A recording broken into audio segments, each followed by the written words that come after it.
అందరికీ నమస్కారం. ముందుగా గీతా జయంతి శుభాకాంక్షలు. నా పేరు వీరేంద్ర ఈమని. ఈనాటి సాహిత్య చర్చా వేదికకు మన పాంచజన్యం అకాడమీ నిర్వహిస్తున్న చర్చా వేదికకి ప్రముఖ ఆధ్యాత్మికవేత్త టీకేవి రాఘవన్ గారు రావడం అనేది ఎంతో ఆనందంగా ఉందండి. గురుగారు నమస్కారం అండి. నమస్కారం అండి. ధన్యవాదాలు. గురు బ్రహ్మ గురు విష్ణు ధన్యవాదాలు మీరు ఈ కార్యక్రమంలో పాల్గొంటున్నందుకండి. ఒక చిన్న మన ప్రేక్షకులకు వీరి గురించి ఒక చిన్న ఇంట్రడక్షన్ అండి.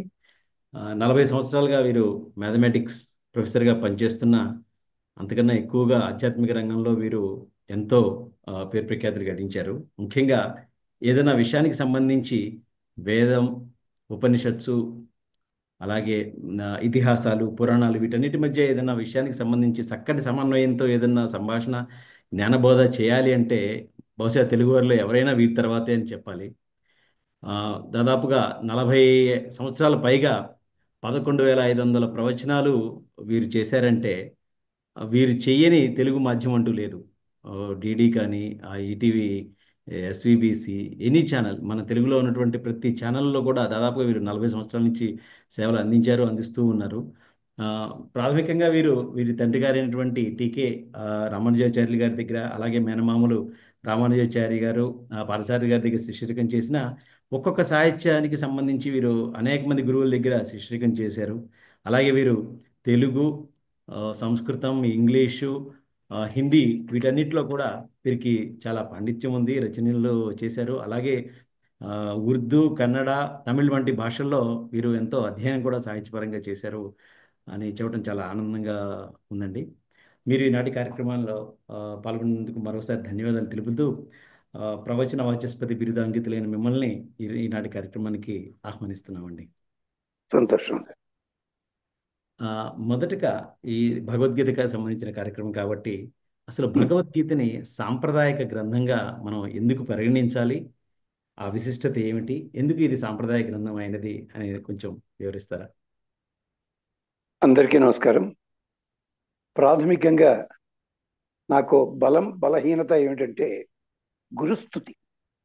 అది ఒక్క నిమిషం చేసుకుని విషయంలోకి అడుగు పెడతాను. నేను ఆత్మదైవముల హయగ్రీవ రామచంద్రుల భక్తియుక్తి నౌదల ధరించి రామానుజాక్షా విరాజితులు తల్లిదండ్రుల హృదయ పద్మమును నిలిపి రామానుజాక్షా విరాజితులు గురువర్ల హృదయ పద్మమును నిలిపి శ్రీకృష్ణమాచార్యు శ్రీ పార్థసారథిన్ మేనమామల సంప్రీతి గురిచి ఉభయ వేదాంత సౌరభమిచ్చి దీవించునామరంగంటి రంగార్జుదలచి స్ఫూర్తి సంధాత యశోదీపితు నచతి రఘునాథు పాండితి ప్రౌఢిమెచ్చి శ్రీ వెంకటార్యు అప్పకొండార్యు పితామహుల నిర్వుర ఔదల ధరించి అఖిలార్థ సంధాతయు భ్రాత శ్రీ వెంకటార్యు మది నుంచి రాఘవుడ నేను శుభనవారంభ నిపుణ చరణ దాసుడ నుడివెద సరసమృదల వాక్సుదాధార సభ్యతాభావుకులకు సుకృత సంపద దలిప్ప మోదమలరా. మొదట్లోనే సీసా పట్టుకున్నాడేవిడని కంగారు పడకండి. దాంట్లో నిజానికి 4 పాదాలే ఉండాలి. 5 పాదాలు 6 వచ్చాయి. నిజానికి ఇంకో 2 పాదాలు కూడా కలుపుకోవాలి. ఎంచేతంటే ఏ విషయాన్ని చెప్పినా వేదంతో చెప్పే మహానుభావులు కేవి సంతాన గోపాలాచార్య, వారి ప్రభావం ఉంది. అదే పద్ధతిలో ఉపన్యాసాలని పండిత సభల స్థాయి నుంచి అతి సామాన్యుల ఇంటి గుమ్మం దాకా తీసుకొచ్చిన పెద్దలు 1972 ప్రాంతాల్లో విశాఖపట్నం వాస్తవ్యులు వైకుంఠవాసులు శ్రీమాన్ ఆయన శ్రీభాష్యం అప్పలాచార్య స్వామి వారు. అలాంటి పెద్దలందరి దగ్గర కూడా సేవించుకుని అంతో ఇంతో సంపాదించుకున్నాం. ఇక విషయంలో వస్తున్నాను, అధిక ప్రసంగం కాకుండా. ఆచార్యులందరికీ కూడా దాసోహం సమర్పిస్తూ మీ అందరికి కూడా దాసోహం ఉంది, మంగళాశాసనాలు ఉన్నాయి. పద్మపురాణంలో వ్యాసుడు అంటాడు, గురువు కంటే గొప్పవాడు శ్రోత అని చెప్పాడు. అదేమిటయ్యా అని అడిగారు వైశంపాయనుడు. ఏం లేదు, గురువు అయితే చెప్పి వెళ్ళమంటాడు, అక్కడ శ్రోత అయితే ఏం చేస్తాడంటే మళ్ళీ ప్రశ్న అడుగుతాడు చటుక్కుని. దానివల్ల ఈ మహానుభావుడు మళ్ళీ గ్రంథమైనా చదవాల్సి ఉంటుంది, లేదా తెలియకపోతే గురువు దగ్గరకు వచ్చి తెలుసుకోవాల్సి ఉంటుంది. అంచేత శ్రోత వంటి ఉపయోగకారి గురువుకి ఎవడు దొరకడు. ఇదే అందుకనే మారీచుడు లాంటి వాడు కూడా రామాయణంలో ఉన్నాడు.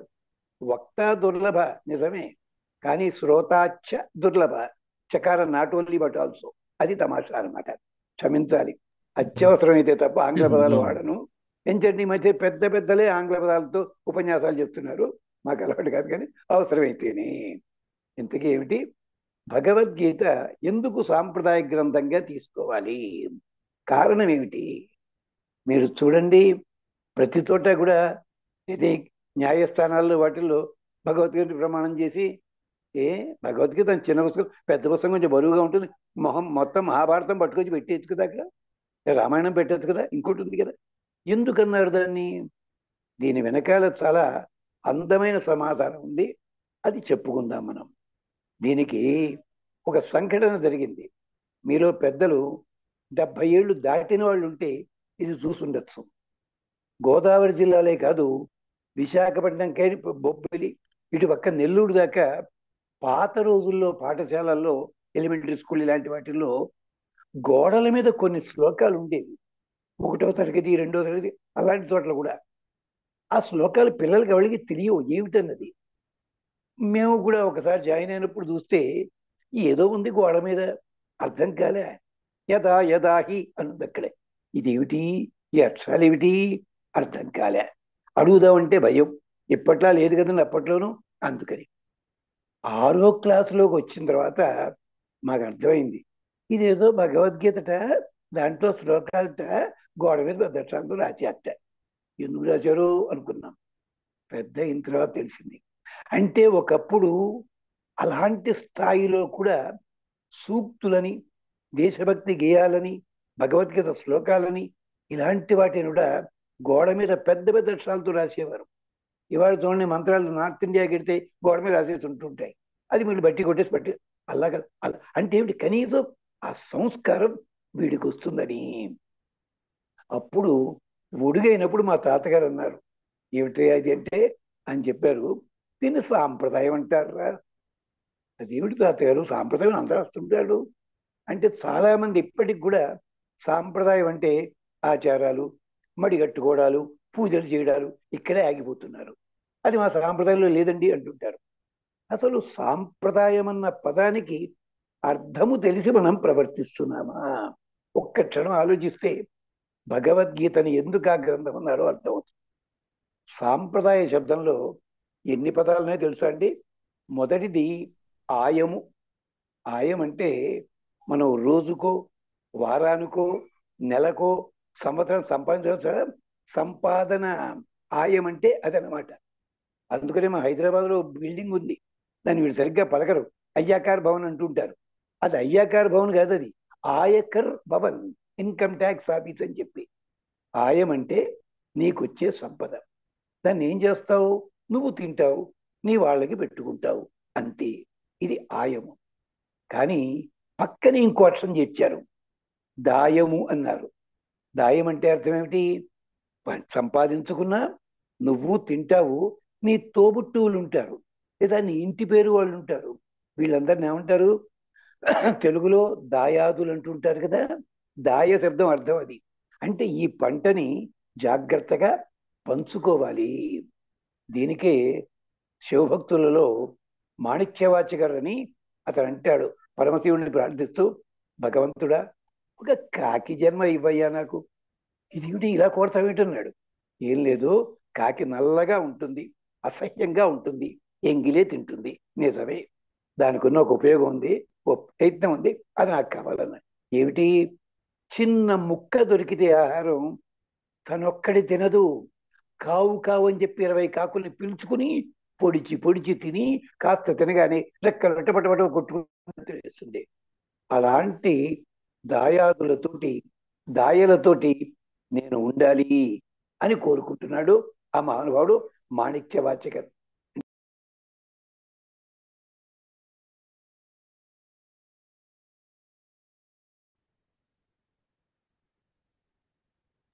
కొనసాగించండి. అయ్యా అది అందుకని దాయం అంటే అదనమాట, పంచుకోవడం. అందుకనే మహాభారత యుద్ధం ఎలా అయింది? దాయాదుల మధ్య పోరుని మాట అంటూ ఉంటారు. ఎందుకన్నా పట్టించుకోరు ఎవరు కూడా. ఓ, పక్కన ఇంతటి అర్థం ఉంది. అందుకని ఇదన్నమాట. దాయాదుల అంటే మధ్య. రాజ్యం వాళ్ళదే, కౌరవులదే. కౌరవులు అంటే ధర్మరాజు వీళ్ళు కూడా వస్తారు. వీళ్ళందరినీ కలిపి భుజించాలి. అలాంటిది దానికోసం అందుకని దాయాదుల పోరు అండల్లో ఉద్దేశ్యం అది. అయితే సంస్కృతంలో తమాషా ఏమిటంటే వాళ్ళకి తృప్తి ఉండదని గురుపదాలు చెప్తే అక్షరాలు పెంచుకుంటూ పోతారు వాళ్ళు జాగ్రత్తగాను. ఎలాగట ప్రదాయం అన్నారు దాన్ని. ఇదేమిటి? ప్రకృష్టమైన దాయం. ఇందాక చెప్పుకున్నామే దాయం అన్నది మనం పంచిపెట్టామనుకోండి తరిగిపోతుంది. తండ్రి ఉన్నాడు, లక్షలు సంపాదించాడు, ముగ్గురు కొడుకులు, ముగ్గురికి పంచారు. ఊడైతే వ్యాపారం పెట్టి పెరిగాడు, ఇంకోడేమో బానిస అయిపోయి తగలేసుకున్నాడు. అంటే ఏమైంది? సంపద ఒకటే, ఒక చోట పెరిగింది, ఒక చోట తరిగింది, ఒక చోట ఎక్కడో పెట్టాడు, ప్రాణం పోయింది వాడికి. అది ఏమైందో వాడికి తెలియదు. ఇలా ప్రదాయం అంటే అది కాదండి. ఎంత పంచినా ఎంత పెంచినా దాని మూలతత్వం ఒకటి ఉంటుంది. అది ఎక్కడికి పోదు, ఉండి తీరుతుంది. అది డబ్బనే కాదండి. ఆ ప్రదాయం ఏమిటో తెలుసా అండి? మీ ఇంటి పేరు, మీ వృత్తి, అన్నిటికంటే ముఖ్యం మీ గోత్రము. చాలా మంది ఆధునికులు గోత్రం దేవుందండి, వాడు గోత్రం మర్చిపోయారు. దేవుడి గుడికి వెళ్ళి శివుడి గోత్రం చెప్పేయండి, నీ ఇల్లు బంగారం గాను. ఇలాంటివే అయితే వేదము ముక్క చివాట్లు పెట్టింది. వేదంలో ఒక వాక్యం ఉంది, ఆయన గోత్రం ఎందుకో తెలుసా? బంధోరేవ తచ్చై, నీవు నీ బంధువుల నుంచి విడిపోకూడదు. గోత్రం చెప్పినందువల్ల నీకు దూరమైన వాళ్ళు ఎక్కడున్నా కూడా నీ దగ్గరకు వచ్చి కలుస్తారు, నువ్వు వాళ్ళ దగ్గర అవుతావు. ఇది గోత్రం. దీనికి చిన్న ఉదాహరణ చెప్తానండి. అర్జునుడు తీర్థయాత్ర చేస్తూ కాశీనగరం వెళ్ళాడు. వెళ్ళేసరికి ఏమైంది? చటుక్కున ఆ రోజు తీసేమిటో నాకు గుర్తులేదు, క్యాలెండర్ లేదు నా దగ్గర. రాత్రి వెళ్ళాడు, 10 గంటలకి తిథి మారిపోతోంది. 10 గంటల నుంచి బయటికి వెళ్ళిపోవాలి. అతిథి అంటే అర్థం ఏమిటి? తిథివార నక్షత్రాలు లేకుండా వచ్చేవాడు కాదండి. తిథి మారకుండా అడుగు పెట్టిన చోటు నుంచి వెళ్ళిపోవాలి, కొత్త తిథి రాకూడదు, అది కూడా వెళ్ళిపోవాలండి.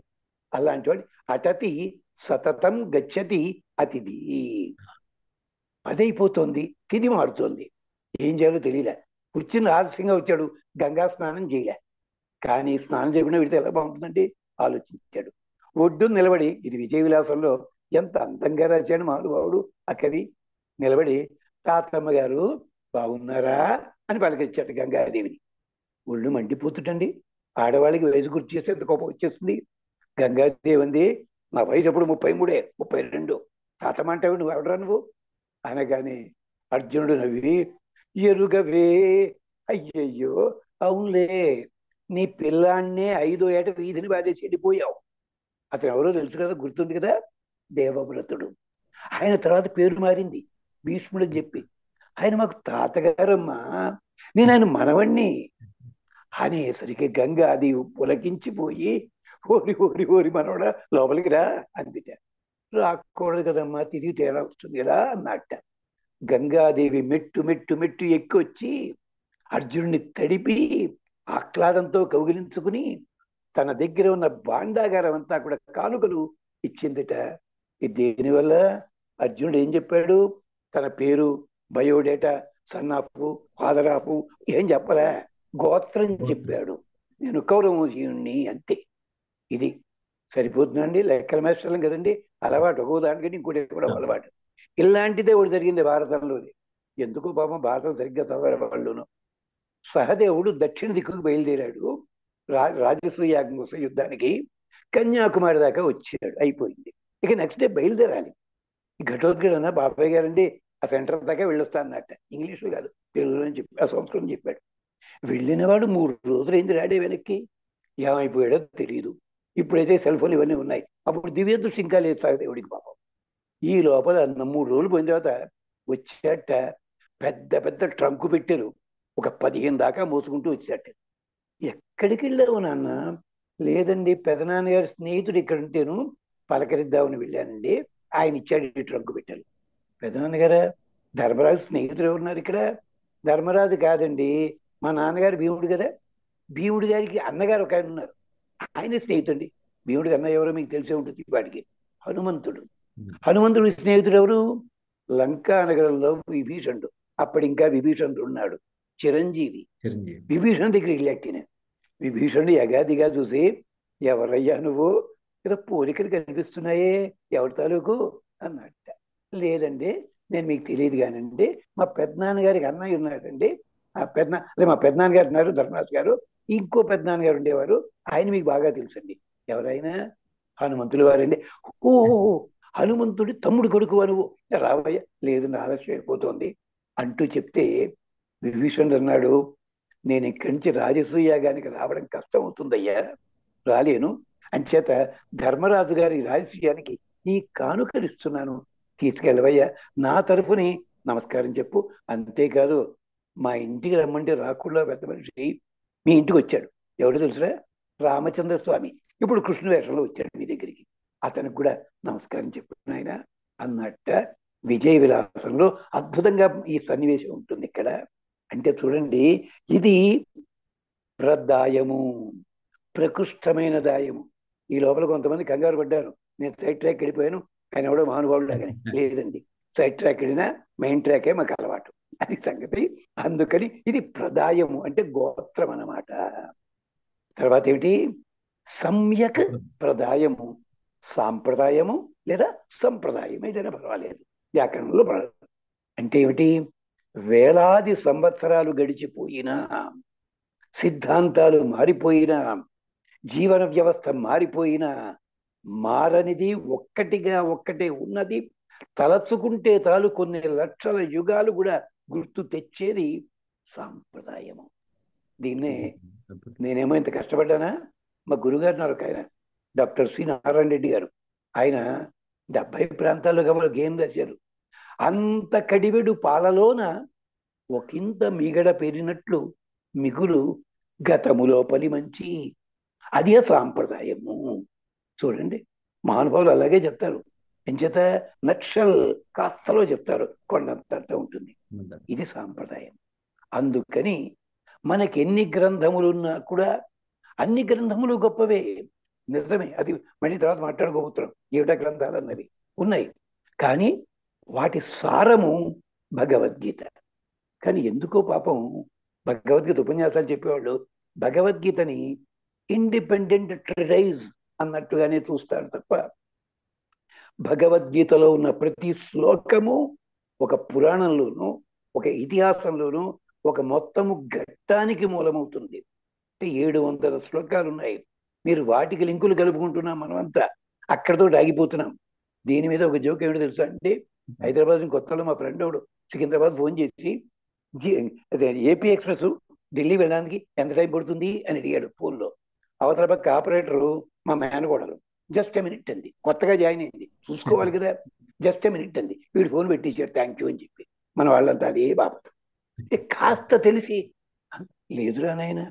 అంటే ఏమిటి? భగవద్గీతలో ఉన్న 700 శ్లోకాల్లో వీటన్నిటి కూడా ప్రతి దానికి ఒక్కొక్క పురాణంలో ఒక్కొక్క ఘట్టం ఉంది. అందుకని అన్నాడు కృష్ణ పరమాత్మ, ఒకతోడు చెప్పాడు అన్నమాట, నాయన ఇది కొత్తగా చెప్తున్నది కాదురా బాబు, ఇది గతంలో ఎందరెందరూ చెప్పగా ఉన్న సారాంశాన్ని నీకు ఇక్కడ అందిస్తున్నాను అంటూ చెప్పుకొస్తాడు. అందుకనిది ప్రామాణిక గ్రంథము. ఇంకో సరదా మాట చెప్పి దీన్ని ముగిస్తాను. ఇవాళ మహాలయపక్షం అంటే మనం అడవుడు పట్టించుకోడు పడుతురు. మరి అమెరికాల్లోనూ ఇతర దేశాల్లోనూ ఏమిటన్నది హాలోవెన్స్ ఫెస్టివల్ ఏదో ఉంటుంది, గుమ్మడికాయలు అవన్నీ పెట్టి చేస్తారు. అదంటే వీడికి ఇష్టం. ఏం చెప్పాలండి?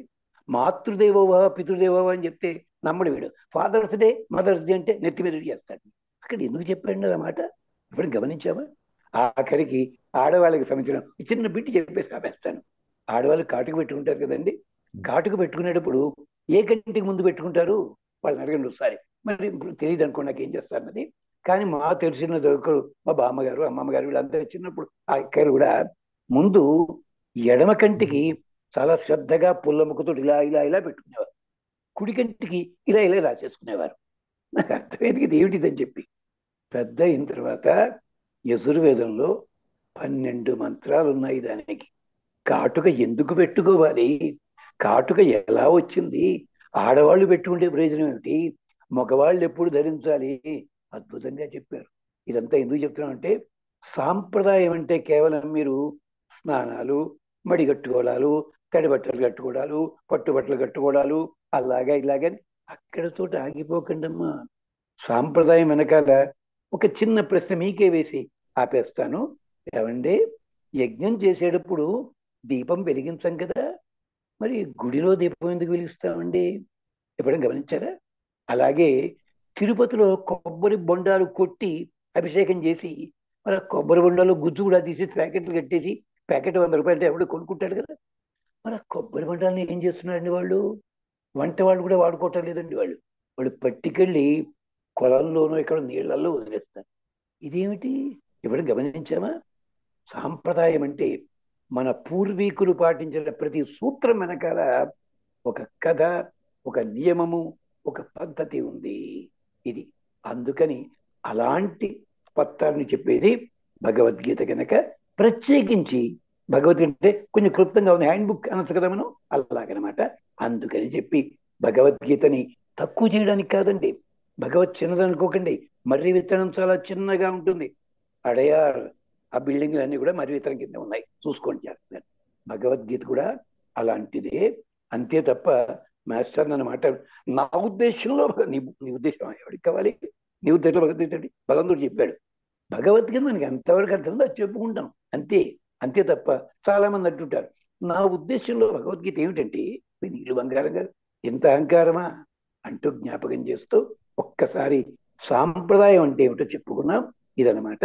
ఈ ఆచారాలు ఇవన్నీ కూడా మధ్యలో అవసరం వచ్చేట. ఆచారం అనే శబ్దం కూడా మనకి తెలియదు. ఆచారం అంటే భోజనం చేసే విధానం అని ఉంది శాస్త్రంలోను. అది కూడా తర్వాత అవసరం వచ్చే మాట్లాడుతున్నాం. స్వస్తి. ఆ, అంటే ఆయం దాయం ప్రదాయం సంప్రదాయం వీటన్నిటిని మేము మేళవిస్తూ అద్భుతంగా మీరు చెప్పారండి. ధన్యవాదాలు. అయితే మరి ఇప్పుడు భగవంతుడు సాంప్రదాయ పద్ధతిలో శాంతిని ప్రేరేపించాలి కానీ అసలు యుద్ధం చేయటం ఏమిటి, చేయమని చెప్పడం ఏంటి, యుద్ధానికి ప్రోత్సహించడం ఏంటి అనేది చాలా మంది ఆ, భౌతిక సిద్ధాంతం నుండి నాస్తికవాదులు అడిగేటువంటి ప్రశ్న. దేవుడు అనేవాడు అవును, మనిషి యొక్క ఆ, ప్రయోజనం శాంతిగా ఉండటం అనేది కాబట్టి శాంతిని అవును, కోరుకోవాలి. ఇరుపక్షాల అవును. మధ్య యుద్ధాన్ని ప్రేరేపించడానికి గల కారణం ఏంటి, అది ఎందుకు అలా అది చేయాల్సి వచ్చింది అనేది వివరిస్తారు. అవును. దానికి కూడా ముందుగా సూటిగా చెప్పడం కంటే దానికున్న నేపథ్యం కొంత చెప్పాలి. ఆ నేపథ్యం ఆ నేపథ్యంతో ఇతర దేశాల్లో ఉండే ట్రెడిషన్స్ అంటే సాంప్రదాయాలు కూడా వర్ధిల్లాయి. దానికి ఒక చిన్న సన్నివేశం మీకు జ్ఞాపకం చేస్తాం. మేము అప్పుడే ఎలిమెంటరీ స్కూల్ అయ్యి మామూలుగా హై స్కూల్లో చేరాం పక్క ఊళ్ళో. మా తెలుగు మాస్టారు బొక్క వీరభద్ర శాస్త్రి గారిని, వారిది కాకరపర్రు గ్రామం. వచ్చిన ఆయన ఎవడో తరదిగ్గా ప్రవర్తిస్తున్నాడు, తెలుగు మాస్టర్ కదా అని చెప్పి అనేసరికి ఆయన, ఒరే నాయన సంస్కారం నేర్చుకోరా, మన దగ్గర గ్రంథాలు ఉన్నాయిరా అంటూ ఒక పద్యం చదివారు ఆయన. ఆ పద్యం 2 నిమిషాలు చదివారు. తరగతి గదిలో ఉన్న 45 మంది విద్యార్థులలో సుమారు 20 మందికి నోటికి వచ్చిందండి. ఇది 1962 నాటి సంఘటన. దాన్ని జ్ఞాపకం చేసుకుంటే మీరు అడిగిన ప్రశ్నకి సమాధానానికి పెడతాను. అది 3వ భాగంగా మనం మాట్లాడుకుందాం. ఏమిటది? అత్సపు చీకటిండ్ల పొరలాడుతుండ ప్రపంచమెల్ల ఈ పచ్చని తల్లి గుమ్మములపై వెలిగన్ మణిదీపికల్, కనన్ వచ్చిన ఖండ ఖండముల వారికి కోర్కెలు తీరునట్లుగా ప్రియంబున బిచ్చము పెట్టే భారత సవిత్రి 2 చేతులను. ఈ పాటికి మీలో తెలుగు బాగా వచ్చిన వాళ్ళు ఎవరు గుర్తుపట్టేసి ఉంటారు. ఇది జంధ్యాల పాపయ్య శాస్త్రి గారి పద్యం. మాకు అప్పుడు తెలియదు. ఏమిటది? మన దగ్గర భగవద్గీత ఒక్కటే చూస్తున్నాం ఇవాళ. భగవద్గీతకి మూలమైన గ్రంథాలు కొన్ని ఉన్నాయి. ఏమిటో తెలుసునవి? 5 దీపాలుట. 5 ఏమిటి? వాడెవడో ఇల్లు కట్టుకున్నాడు. ఇల్లు పగటిపూట అయితే బాగుంటుంది, 10 అంతస్తులు ఉన్నాయి, చూస్తారు. రాత్రిపూట కనిపించదు కదా, అందుకని వాడు ఏం చేశాట, రాత్రిపూట కూడా కనిపించడానికి అని చెప్పి పైన దీపాలు పెట్టేశాట. వాడి అహంకారంతో పెట్టినా కానీ చీకట్లో ఉన్నవాడికి ఓహో అక్కడ మనుషులు ఉన్నారన్నమాట, దీపం దర్శనమిస్తోంది. దీపం అనగానే మన శ్రోతల్లో ఆడవాళ్ళు కూడా ఉంటారు కదా, వాళ్ళు ఒకటి చెప్తుంటారు. ఏమిటో దీపంలా కరిగిపోతుంది ఆడది. లేదమ్మా, మీ గొప్పతనం దీపంలో ఉంది. చీకటిలా తాండవించి లోకానికి మసిపూయడం కన్నా ప్రమిదలో కట్టుబడి పసిడి వెలుగులు అందించడం మిన్న. ప్రమిదలో కట్టుబడి కాంతినిస్తుంది, వేడినిస్తుంది, దర్శనమిస్తుంది. దూరంగా ఉంటే దర్శనమిస్తుంది, ఎక్కడ ఉంటే మనస్సులో ప్రేరణ ఇస్తుంది. అదే అమ్మ, భార్య, చెల్లి, అక్క, వీళ్ళందరూ కూడా. ఇది కూడా ఆయన నారాయణ రెడ్డి గారిదే ఒంటరి దీపం అన్న దాంట్లో చెప్తారు ఈ మాట. అలాంటి దీపాలు మన భారతదేశపు సవిత్రికి, భారత శబ్దానికి మళ్ళీ పెద్ద ఉపన్యాసం అవసరం అవుతుంది ఆ ఒక్క పదానికి. తర్వాత ఇప్పుడు మాట్లాడుకున్నానండి. అంచేత అది ఏం చేసింట, 5 దీపాలు వెలిగించేట వాడెవడు. అది ఎలాంటిది, కనం వచ్చిన ఖండముల వారికి కోర్కెలు తీరగా బిత్సము పెట్టే ప్రియంబున భారత సవిత్రి 2 చేతులను. ఏమిటా బిత్సము, ఏమిటా 5? చాలా అందంగా యజుర్వేదం చెప్పింది, ఋగ్వేదం చెప్పింది. అదొక చాలా ప్రత్యేకమైన ఘట్టం. 5 మాటల్లో చెప్పేస్తాను నేను. శృతి, స్మృతి, ఇతిహాస, పురాణ, ఆగమ్ములు. 5. మొదటగా శృతి, వేదం. రెండవది స్మృతి, మహర్షులంతా జ్ఞాపకం చేసుకు చెప్పినవి. చాలా మంది స్మృతి గ్రంథాలు అనేసి పెద్ద విరుస్తారు. ఆ మనుషులు తండ్రి అన్ని తప్పులు చెప్పాడు, ఆడవాళ్ళని, మా స్త్రీ స్వాతంత్రం పడుతున్నాడు దుర్మార్గుడు. నా స్త్రీ స్వాతంత్రం అనేదంటే తల్లి ఇండిపెండెంట్ బిహేవియర్ కాదమ్మా అక్కడ. ఆ శ్లోకం ఒకసారి చూసుకోండి. మొదటి పాదం ఏమిటి, పిత రక్షతి, భర్త రక్షతి, రక్షంతి వార్ధక్య. 3 సార్లు రక్షాపదం వాడి చివర స్వతంత్రం ఎందుకు వాడతాడమ్మా? కవులు ఎప్పుడు కూడా పదాలు మార్చి వాడంటే అర్థం ఒకటి ఉంది. చిన్న పిల్లగా ఉన్నప్పుడు తండ్రి రక్షించి తీరాలి, పిత రక్షతి. అలాగే భర్త రక్షతి యవ్వనే, యవ్వనం ఉన్నప్పుడు భర్త రక్షించి తీరాలి. స్వతంత్ర అంటే అర్థము స్వతంత్ర, తనను తాను రక్షించుకునే స్థితి స్త్రీకి రానే కూడదు. అది అక్కడ చెప్పాడు బాబు. అందుకనే బ్యాంకుల్లో అక్కడ వాచ్మెన్ ఉంటారు తప్ప వాచ్ ఉమెన్ ఉంటారండి? ఆలోచించండి. తిరుపతి లాంటి చోట్ల మ్యూజిక్ కాలేజీలు ఉన్నాయి, సన్నాయి నేర్పడానికి మొగాళ్ళనే పెడతారు తప్ప మరి ఆడవాళ్ళు ఎందుకు పెట్టట్లేదండి అక్కడ? ఆలోచించండి ఒకసారి. అంటే స్వతంత్ర. కానీ పక్కనే 3 శ్లోకాలు ఉన్నాయి. దాంట్లో ఏమిటో తెలుసునా, ఒకవేళ అలాంటి స్థితే వస్తే తనని తాను ఎలా రక్షించుకోవాలో చెప్పడానికి ఒంటి నిండా నగలున్నాయి. చేతికి పెట్టుకునే గాజులు 3 రకాల గాజులు ఉండాలి. ఒకటి ముళ్ళ గాజు, రెండవది ఎడ్జి మంచి పదునుగా ఉన్న గాజు, మూడవది బుడిపిల గాజు. వాడు చెయ్యి పట్టుకుంటే ఒక చెయ్యి, రెండో చెయ్యి ఎత్తి కొడితే పోస్ట్ మార్టం కూడా దొరకడు వాడు. అలాగే నడువుకు పెట్టిన అడ్డాణం ఉంది సారండి, అది పుచ్చు కొడితే ఏమవుతుందో మా వారు రాఘవేంద్ర గారు సినిమాలో చూపించారు. బిల్లని ఎగిరి దక్కపోయాడు దెబ్బలతో. ఇది ఇది వీరమిత్రోదయమైన గ్రంథాల్లో కూడా చెప్పారు. అంటే ఏం చెప్తానంటే, స్మృతి గ్రంథాలను తిట్టకండి బాబు, చూసుకోండి జాగ్రత్తగాను. దాంట్లో చెప్పాడు, ఇంత చెప్పాడు. వీరమిత్రోదయ గ్రంథం అని ఒకటి ఉంది, దాంట్లో 40 అధ్యాయాల్లో ఆడవాళ్ళ గురించి చెప్పాడు మహానుభావుడు. అది అంచేత శృతి, స్మృతి, ఇతిహాసము. ఇతిహాసం అంటే ప్రస్తుతం మనం భగవద్గీత అంటున్నాం కదా, అది ఇతిహాసంలోదే. అక్కడ ఏమిటి, ఇతి ఆస, ఇలా జరిగిందని చెప్పడం వరకే నియమము. దాంట్లో తప్పులు నిర్ణయించడానికి మనకి అధికారం లేదన్నాడు వ్యాసుడు. దానికి ఎలాగో తెలుసా మీకు ఉదాహరణ? ఆధునికుడు కదా, ఆధునిక కావాల్సింది చెప్పాలి నేను. రైట్ ఆనరబుల్ శ్రీనివాస్ శాస్త్రి అని చెప్పి మనకు ఒక ఆయన పెద్ద ఆయన ఉండేవారు. Silver tongued orator of India అని పేరు ఆయనకి. ఆయన 1946 or 47 మెడ్రాస్లో రామాయణం మీద లెక్చర్స్ ఇచ్చారు ఆయన. 30. ఎప్పటికీ రామకృష్ణ మఠ వాళ్ళ పుస్తకం వేశారు, 30 లెక్చర్స్ అంది రామాయణ. దాంట్లో ఇంట్రడక్షన్ లో చెప్తాడు, భారత అలాగే రామాయణ భాగవత గాథల్లో నువ్వు చదివేటప్పుడు నువ్వు ఆ కాలం నాటికి వెళ్ళి ఆ నియమాలు ఏమిటో చూసుకుని మాట్లాడు తప్ప 20వ శతాబ్దంతో భూతద్దం పెట్టి ఇది తప్పు, అది అలా ఎందుకు జరిగింది అనడానికి వీల్లేదురా నాయన. అది ఎందుకు జరిగిందో దాంట్లోనే చెప్పారు. నువ్వు సంఘటనే చూస్తున్నావు తప్ప దాని వెనకాలన బ్యాక్గ్రౌండ్ చుట్టలేదే. లాయర్లు అదే కదా చేసేది. పోలీసులు ఏం చేస్తారు, జరిగిన సంఘటన చూస్తారు, దాని వెనకాల ఏముందో వీడు చూస్తారు. ఇదన్నమాట పద్ధతి. అలాగే మన ఇంట్లో వాడు జబ్బు చేసింది, ఇక తిన అడ్డం తిన అది ఏం జరిగిందో అది డాక్టర్ అలాగనమాట ఆయన చెప్పిన మాట. అది ఇది రైట్ అనుభవ శ్రీనివాసాచార్య గారి మాట. అందుకని ఇది ఆస ఇలా జరిగింది. అందుకని పురాణములు, పురాణం అంటే వీటిల్లో వచ్చే సందేహాలన్నిటికీ కూడా సమాధానాలు చెప్తూ పురాణములు వచ్చాయి. పురాతి నవం, ఎంత పాతవైన కొత్త విషయాలు వస్తాయని దాంట్లో వచ్చి భగవద్గీత వైభవం అంటారే అది కూడా వేదంలో చెప్పలే, దాంట్లో చెప్పలే, పురాణాల్లో చెప్పారు. భగవద్గీత ఎందుకు గొప్పది ఏమిటంటే పురాణాల్లో ఉంది. ఇదంతా చదవలేని మా వల్ల కాదంటారా? ఆగమ శాస్త్రము అంటే పూజల్లో విధానాలు ఏమిటి అన్నది ఇది విశేషం. అందుకని వేదం చదవాలంటే ఉన్న నియమాలు ఉన్నాయి, అవి మీరందరూ పాటించలేరు. శృతి గ్రంథాలు ఉన్నాయి, ప్రతి చోట మనకు అనుమానం వచ్చేస్తుంటుంది పాపం, అది కూడా మన వల్ల కాదు. ఇతిహాసములు అది మనకి డౌటే. సరదాగా అడుగుతాను, ఇతిహాసాలంటేను పాపం రామ పట్టాభిషేకం ముహూర్తం ఎవరు పెట్టారండి? చాలా మంది తిరుగుతుంటారు, వశిష్ఠుడు పెట్టండి నాథుడి ముహూర్తం. ఒక్కసారి రామాయణం చదవండి బాబు, ముహూర్తం అనౌన్స్ చేసింది ఎవరండి? వశిష్ఠుడు కాదు, దశరథుడు. ఎప్పుడు అనౌన్స్ చేశాడు? రేపు బాగుందని చెప్పి, ఇది రేపు సప్తమో పంచమో అన్నాడు, చవితి నాడు పెట్టాడు ముహూర్తం. ముహూర్తం నాశనం కాదండి, ఆలోచించండి, మన జ్యోతిషం బాగా వచ్చు కదా. అంతేకాదు, ఇంకో సరదా మాట, రాముని పిలిచి ఏం చెప్పాడు?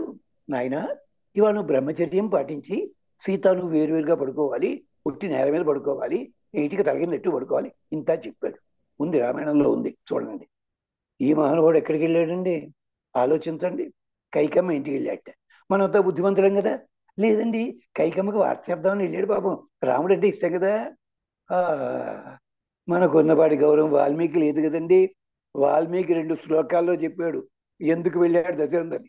రథ్యర్థం మహారాజా కామబల సంయుక్త, 2 శ్లోకాలు ఉన్నాయి, చూసుకోండి అక్కడ. పట్టాభిషేకం ఘట్టానికంటే అదే రామ పట్టాభిషేకం చెప్పి ఇలాంటి అంటే ఇలాంటివి చూసుకోవాలి మనం. అందుకని వీటన్నిటిని వదిలిపెట్టుకొని ఆగమ శాస్త్రం అని చెప్పారు. ఇప్పుడు చెప్పబోయేది ఏమిటంటే, శంకరాచార్యుల వారు కానీ, రామానుజాచార్యుల వారు కానీ, మధ్వాచార్యుల వారు కానీ తలుచుకుంటే రామాయణ వాడి వ్యాఖ్యానం రాయలేరండి. రాయొచ్చునే, వేదాలకి రాసేయచ్చునే, ఉపనిషత్తులు రాసే తప్ప ఊరుకున్నారే. అన్నిటికంటే ముఖ్యం, ఆశ్రమ స్వీకారం చేసిన ప్రతి ఒక్కళ్ళు కూడా భగవద్గీతనే ఎందుకు ఎంచుకున్నారో తెలుసునా? ఇందాక మీరు అడిగిన ప్రశ్నకి ఇప్పుడు సమాధానం వస్తోంది. భగవద్గీత అన్నది వీటన్నిటికీ ఉండే సారాంశము. ఎలాగా? వేదములలో ఉండే మంత్రములన్నిటికీ సారాంశముగా బ్రహ్మసూత్రములు అన్నారు. ఆ బ్రహ్మసూత్రములు చెప్పడానికని చెప్పి, విశేషం చెప్పడానికి ఉపనిషత్తులు అంటే వేద సారము, వేదము యొక్క చివరి భాగం అది. ఉపనిషత్తు అంటే చాలా అర్థాలు ఉన్నాయి. ఉపనిషత్, గురువు దగ్గర కూర్చుని చదివితే తప్ప అర్థం కానిదది. అది ఉపనిషద్, ఉపనిషాదయతి, శంకరాచార్య నిర్వచనం అది. అది ఆ ఉపనిషత్తుల సారాంశం కూడా నిత్య జీవితంలో చూపించడానికి ఈ గీతలు చాలా ఉన్నాయండి, భారతంలోను రామాయణంలో అన్ని చోట్ల కూడా. ఏమిటది? ఉద్ధవ గీత, హంస గీత, ఇలాంటి ఒక 70 దాకా ఉన్నాయి. మరి అన్ని గీతలుంటే ఈ గీతకి ఎందుకు ప్రసిద్ధి వచ్చిందండి? ఆలోచించండి ఒక్కసారి. అంటే ఆ భగవంతుడు చెప్పాడు. భగవద్గీత అని హెడ్డింగ్ వ్యాసుడు పెట్టలేదండి. ఎవరు పెట్టారు? శంకరాచార్య వాడు చెప్పలేదు. వారికంటే ముందున్న వాళ్ళు అది చెప్తూ చెప్తూ గీతాసు, భగవద్గీతాసు అని చెప్పడంలో ఉద్దేశం ఏమిటి?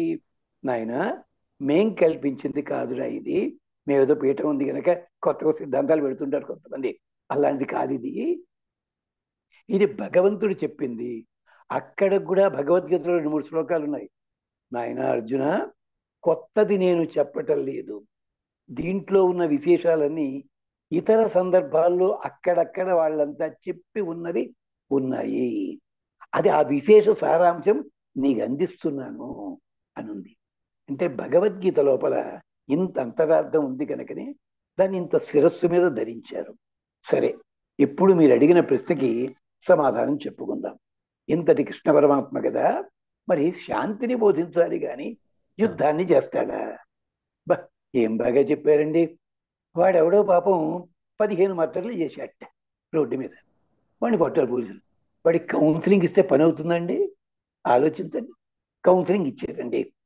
మరి వాడెవడో 15,000 కోట్లు తినేసి బాత్రూంలో కమ్మోడికి కూడా లక్ష్మీదేవి విగ్రహం బంగారంతో చెక్కాడు. వాడిని పిలిచి, నాయన ఈ సాంప్రదాయం కాదు చెప్తే వింటాండి వాడు? ఎవడెవడికి ఎలా చెప్పాలో ఎలా చెయ్యాలో అది ఉంటుంది. మరి భగవంతుడే గనక శాంతిని బోధించకూడదు అనుకున్నట్టయితే మరి భగవద్గీత కంటే ముందు ఘట్టం ఏమిటండి? ఉద్యోగ పర్వం. ఉద్యోగ పర్వంలో మహానుభావుడు ఈయన వెళ్ళింది రాయబారానికి వెళ్ళాడు కదా, అక్కడ యుద్ధం రెచ్చగొట్టడానికి వెళ్ళాడా? లేదు. మన వాళ్ళు నాటకాల వాళ్ళు పని కట్టుకుని దాన్ని మెలికలు తిప్పారు. క్లియర్గా చెప్పాడు దుర్యోధనుడికి, నాయన మీ గొడవలు ఉన్నాయి నిజమే, కానీ మీ గొడవల వల్ల ఇంతమంది పోతారా? శాంతి బోధించాడు. వినలేదు దుర్యోధనుడు. ఇదే శాంతిని కృష్ణుని మాటలతోటే మిగిలిన వాళ్ళు చెప్పారు. నేను భారతం అంతా చెప్పట్లే, ఇక్కడ మీరు అడిగిన దానికి సమాధానం చెప్తున్నాను. ఇక్కడ అది చేసింది. అలాంటి స్థితి లోపల యుద్ధానికి సిద్ధమైంది ఎవడు అంటే దుర్యోధనుడు. అంతేకాదు, నిజమే మీరు అన్నమాట. ఒక్క క్షణం ఆగండి స్వామి, మనమంతా కూడా కృష్ణునిలా మాట్లాడుతున్నాం. మరి కృష్ణుడు అన్నప్పుడు కృష్ణుడు అవతారం ఎందుకు ఎత్తాడో ఒక విషయం ఉంది కదా, దశమస్కందంలో కానీ లేకపోతే సంభవ పర్వం దాంట్లో కానీ అవతారం ఎందుకు ఎత్తాల్సి వచ్చింది? ఆ ప్రయోజనం ఏమిటి? అది ఎప్పుడైనా మనం గమనించామా?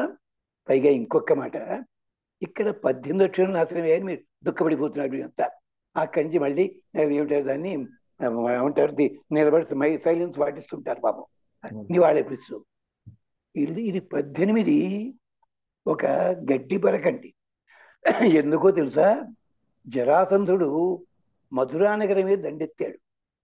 చూడండి ఒక్కసారి, భారతంలో ఉంది, దాంట్లోనే ఉంది. ఎన్నిసార్లు దండెత్తాడు తెలుసా?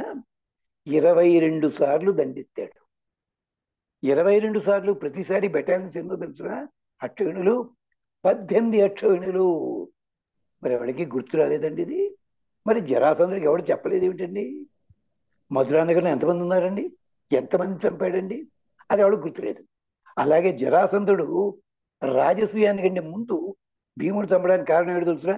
అంటే భగవద్గీత చదువుతూ దాన్ని ఒక్కడే చదవకండి, దాని వెనకాల బ్యాక్గ్రౌండ్ ఏదో చూసుకోండి ఒక్కదాన్ని. రాజసూయం దగ్గర ఏందో తెలుసురా? జరాసంధుడు నేనే రాజరాజు అన్నాడు. దుర్యోధనుడు రాజరాజు కాదు, నాటకాలు వాళ్ళు పెట్టింది మీరు. రాజరాజు జరాసంధుడు మాత్రమే.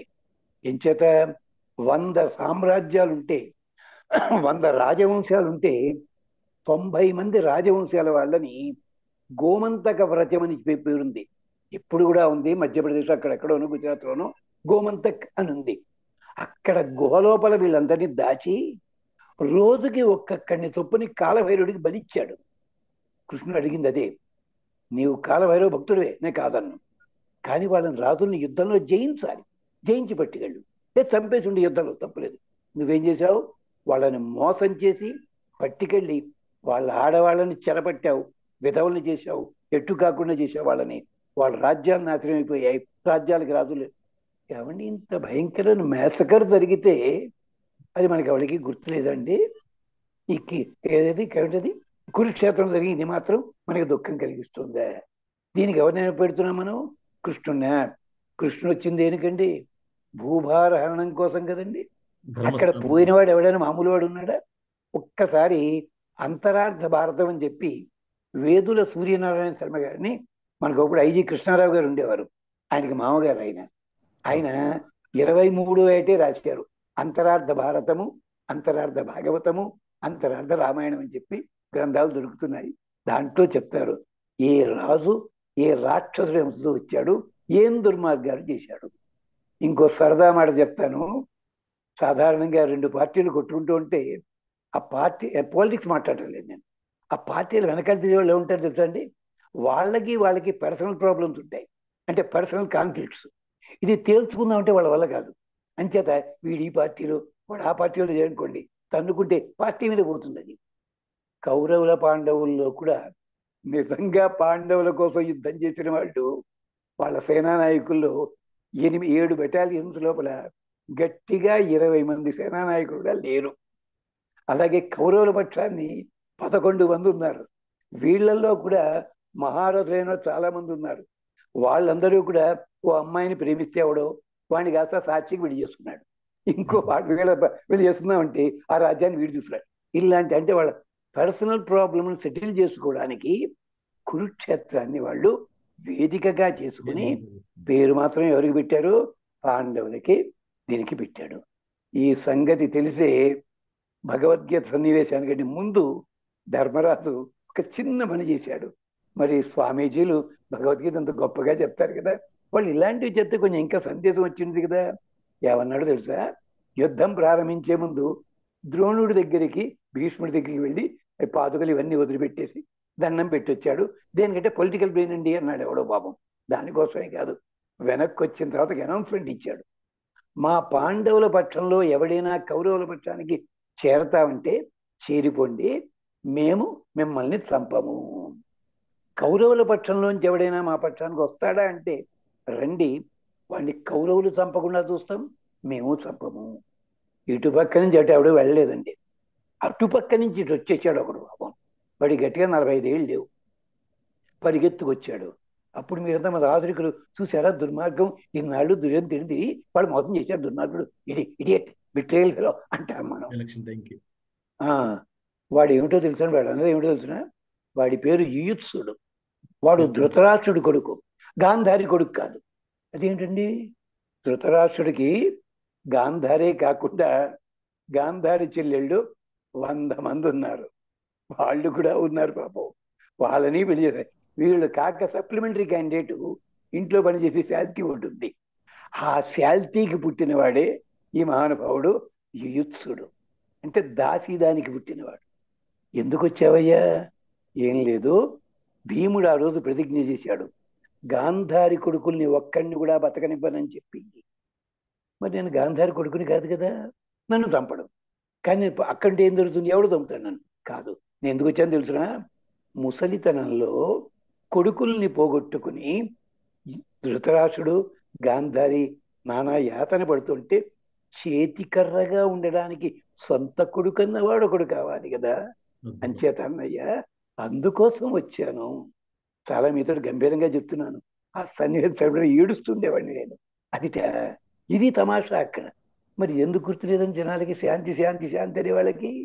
అంచేత కృష్ణ పరమాత్మ శాంతి బోధించడానికే మొత్తం అంత ప్రయత్నాలు చేశాడు. ఎక్కడ ఉద్యోగపరం దగ్గర నుంచి అంతా చేశాడు. చిట్ట చివరికి మీరు ఎవరితో పని ఉందనుకోండి, వాళ్ళ ఇంటికి వెళ్ళారండి, ఆయన నిద్రపోతున్నాడండి, బయట వెయిట్ చేయదు కదా. దుర్యోధన తిన్నగా వెళ్ళి లోపలికి వెళ్ళిపోయాడు. ఎందుకని?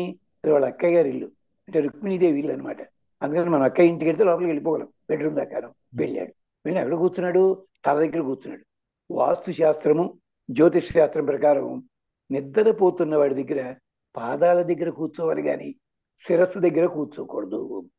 అవకాశం వస్తే చంపేద్దామనే కూర్చున్నాడు పెద్ద మనిషి. అక్కడ ఉంది వర్ణన మహాభారతంలోను.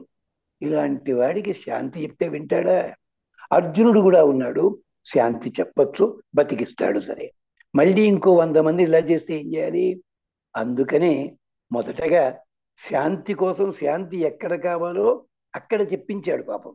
అంతేకాదు, రాయబారానికి వెళ్లే ముందే అందరూ శాంతి శాంతి. ఆఖరికి భీమసేనుడు కూడా నాయన శాంతి సందేశం ఇయ్యి అని చెప్పాడు. ఇక్కడే ఓ తమాషా మాట ఉంది, క్షమించాలి, జ్ఞాపకం చేస్తాను. ద్రౌపదీదేవిని ఎవడు ఒపీనియన్ అడగటల్లా రాయబారం దగ్గరే. ఆడవాళ్ళ కోపం వస్తుంది కదండి, వచ్చింది కోపం.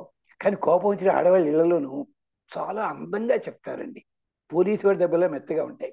ద్రౌపదీదేవి, అన్నయ్య రాయబారానికి వెళుతున్నావా అంది. అవునమ్మా, బావగారు చెప్పారు అన్నాడు కృష్ణవర్మ. అనేసరికి ఆవిడ జడ ఇలా ఉంది కదా, ఇలా ముందుకు వేసుకుంటూ సార్ పాపం ఎంత అందంగా. పాపం మా సావిత్రి గారు దాంట్లో చేసింది ఆవిడ యాక్షన్. అక్కడ పద్యం ఉంటుందండి, తిక్కన గారి పద్యం. అలాగే అన్నయ్య, నన్ను పరాభవించి అంతటి సభ లోపల నన్ను పరాభవం చేశాడు.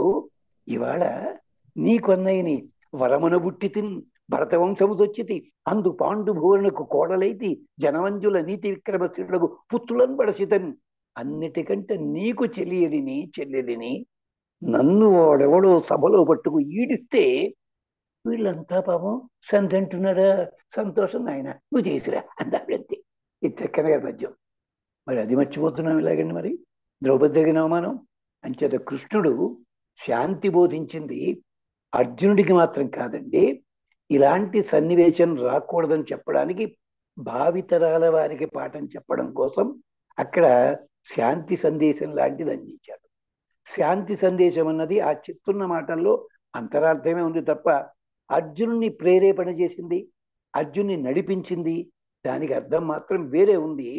ఇంకొక మాట చెప్పాలి. దురదృష్టం ఏంటంటే ఆంధ్రదేశంలో, ఇండియాలోనే లేండి, ఒక మహానుభావుడు అద్భుతమైన కథ రాస్తే ఇండియాలో ఎవడు ప్రింట్ చేసుకోలే. అది కాస్త లండన్ వెళ్ళిపోతే గ్రాహం గ్రీన్ అన్న ఆయనే ప్రింట్ చేశాడు. ప్రింట్ చేస్తే అది ఆ రోజుల్లో 1953లో 2 లక్షల కాపీలు అమ్ముడైంది. అప్పుడు మన ఇండియాలో వాళ్ళు ఈయన మావాడు, ఆయన ఎవరు తెలుసా అండి? ఆర్కే నారాయణ్. మరి ఏమైంది? వీళ్ళంతా అంతే. ఎప్పుడు కూడా భారతదేశంలో ఉండి ఇక్కడ ఇదే గొప్పతనం అంటే ఎవడో వింటో, అమెరికాలో ఎవడో రష్యన్ వచ్చి జర్మనీ వాటిలో చెప్తే చాలా గొప్పది, మహాభారత ఇది గ్రేట్ పోయం అంటాడు ఒక్కొక్కడు. అలాగే జరిగింది. ఎప్పుడు జరిగింది అది? బాలగంగాధర్ తిలక్ గారు రాశారు, మరొకరు రాశారు, అప్పుడు అంత ముందు వరకు భగవద్గీత ఎక్కడుందండి? వంటగదుల్లోనూ, సారీ, పడమటిళ్లలోనూ అక్కడ ఆగిపోయింది. అందించారు పెద్దలు.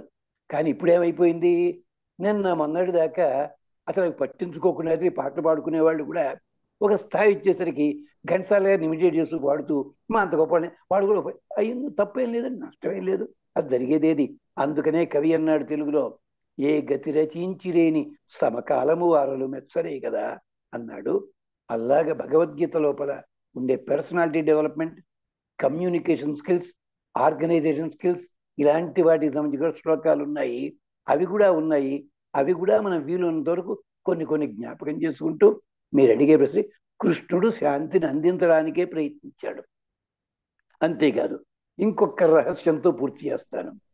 భగవద్గీత కంటే ముందు ఒకడు యుద్ధానికి వచ్చి ఇలాగే కన్ఫ్యూజ్ అయ్యాడు. ఇంకొకడు యుద్ధం ప్రారంభం, అక్కడ వాడు ఇంకా ప్రారంభం కాలే, ప్రారంభమయ్యే టైంలో ఇదేమిటి అన్నాడు. ఇంకో మహానుభావుడు యుద్ధం అయిపోయిన తర్వాత నేను రాజ్యం చేయను, వేస్ట్ అన్నాడు. పాపం ముగ్గురు. ఆ ముగ్గురు ఎవరో పడి మీకు అర్థమైపోయి ఉంటుంది. మొదటివాడు ఉత్తరుడు, రెండోవాడు అర్జునుడు, మూడోవాడు మహానుభావుడు ధర్మరాజు. ఉత్తరుడి సంగతి కూడా మీరంతా కమెడియన్ అనుకుంటున్నారు. ఉత్తరుడు కమెడియన్ కాదండి. ఉత్తరుడు గొప్ప వీరాధి వీరుడు ఆయన. కానీ అక్కడ ఏం జరిగింది? కౌరవులు యుద్ధానికి వచ్చారంటే సప్లిమెంటరీ క్యాండిడేట్ ఎవరైనా వచ్చారేమో అనుకున్నాడు. వెళ్ళి చూసేసరికి భీష్మ, ద్రోణ, కర్ణ, కృప, శల్య, భూరిశ్రమ అడిగిపోయాడు. Spur of the moment. మరి ఇలాంటి వాడే 1 month తిరగకుండా కురుక్షేత్రం జరిగితే రెండో రోజు ఎవరితో యుద్ధం చేశాడో గుర్తుందండి మీకు? భారతం చూడండి. భీష్మాచార్యుల వారితోటి 5 గంటల సేపు యుద్ధం చేశాడు ఉత్తర కుమారుడు. ఎక్కడి నుంచి వచ్చింది? నెల లోపల ధైర్యం వచ్చినప్పటికీ కాదు. ప్రతి మనిషిలోనూ కూడా ఒక తత్వం ఉంటుంది. దాన్ని పద్ధతిలో వాడుకోవాలా, వేరేలా వాడుకోవాల్సి దానికి. అందుకని విలియం బ్లేక్ అనుకుంటాను అంటాడు ఒక మాట, here is a land, fertile land, you are having laps of seeds, sow and reap అంటాడు, డోంట్ షెడ్ టీయర్స్. ఇదే మాట ఒక చోట కృష్ణ పరమాత్ముడు అన్నట్టుగా గుర్తు నాకు. అది చూడండి ఒక్కసారి. అందుకని కృష్ణుడు ద్రోహమేం చేయలేదు, శాంతినే బోధించాడు. చేస్తున్న ప్రతి పనిలో కూడా శాంతినే బోధిస్తూ వచ్చాడు. అది ఎవళ్ళు గమనించటం లేదు, వచ్చిన గొడవని. అదనమాట. అంచేత కృష్ణుడిది తప్పు కాదు. దీని మీద మళ్ళీ ఎందుకు బోధించలేదయ్యా అని తిట్టాడు ఒక ఋషి. ఎక్కడ? అశ్వమేధ పర్వంలో.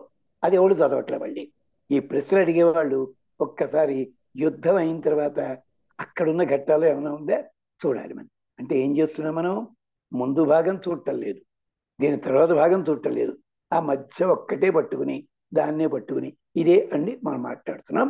దయచేసి ఇప్పటి వాళ్ళు పాత వాళ్ళకన్నా చాలా తెలివి కలిగిన వాళ్ళు. పాత వాళ్ళంతా పాపం లెక్కలు వేల మీద లెక్కెట్టుకుంటూ లక్షలు కోట్లు లెక్కెట్టేవారు.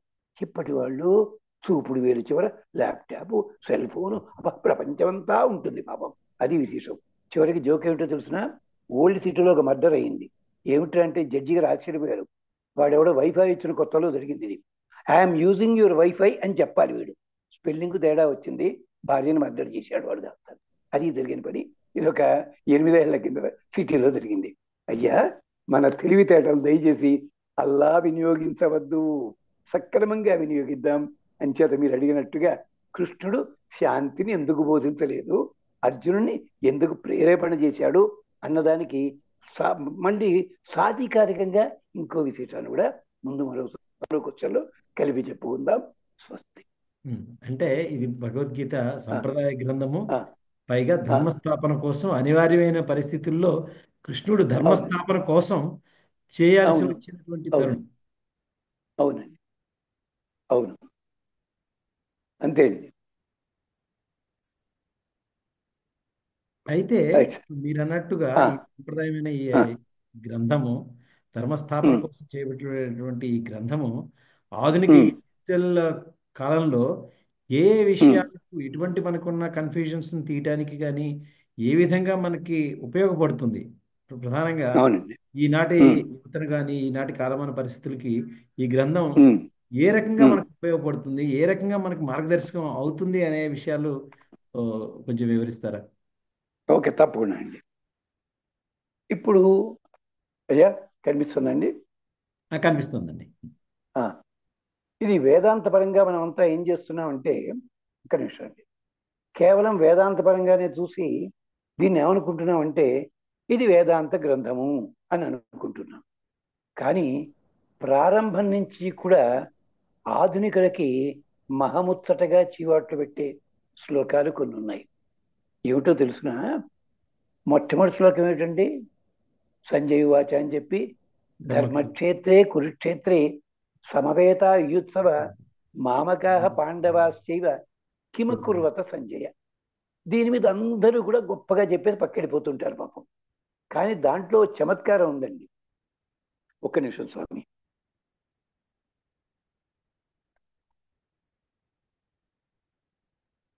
అయ్యా, కమిషన్ స్వామి. బాగుందండి. అయ్యా, వినిపిస్తుంది కదండి? వినిపిస్తుందండి. అయ్యా, వినిపిస్తుందండి. వినిపిస్తుందా? రైట్. Okay sir. ఓకే అండి. రైట్. ఏం లేదు, ఎక్కువ అలవాటు లేని వ్యవహారం కదా, అందుకని కొంచెం ఇబ్బంది అవుతుంది. నెక్స్ట్ క్లాస్ని పర్వాలేదు. జాగ్రత్తగా ఉంటాను. అది ఇంతకీ చెప్పొచ్చేది, దీన్నంతా కూడా మామూలుగా చెప్పేస్తారు. అక్కడ ధృతరాష్ట్రుడికి చెప్పిన మాట ఏమిటి? అంధ అన్నారు కదా. ఆ అంధుడైన ధృతరాష్ట్రుడు అడుగుతున్నాడు, మామకాహ పాండవాశ్చైవ, అంటే ప్రపంచంలో స్వార్థ బుద్ధి అన్నది ఆనాటికి ఈనాటికి ఎప్పుడు ఉంది, అది తొలగించుకోండిరా బాబు అని చెప్తాడు భగవద్గీతలో మొదటి శ్లోకంలోనే. అంధ అన్నదానికి రామానుజాచార్య వ్యాఖ్యానం చెప్తూ భగవద్గీతకి, సర్వాత్మన అంధ, వాడి కళ్ళు పోవడమే కాదు, వాడి లోపల ఉండే బుర్ర కూడా పోయిందన్నాడు. ఎందుకని? నీకు తెలుసది, ధర్మక్షేత్రే కురుక్షేత్రే, వాళ్ళు ఏం పనికి వెళ్ళారండి?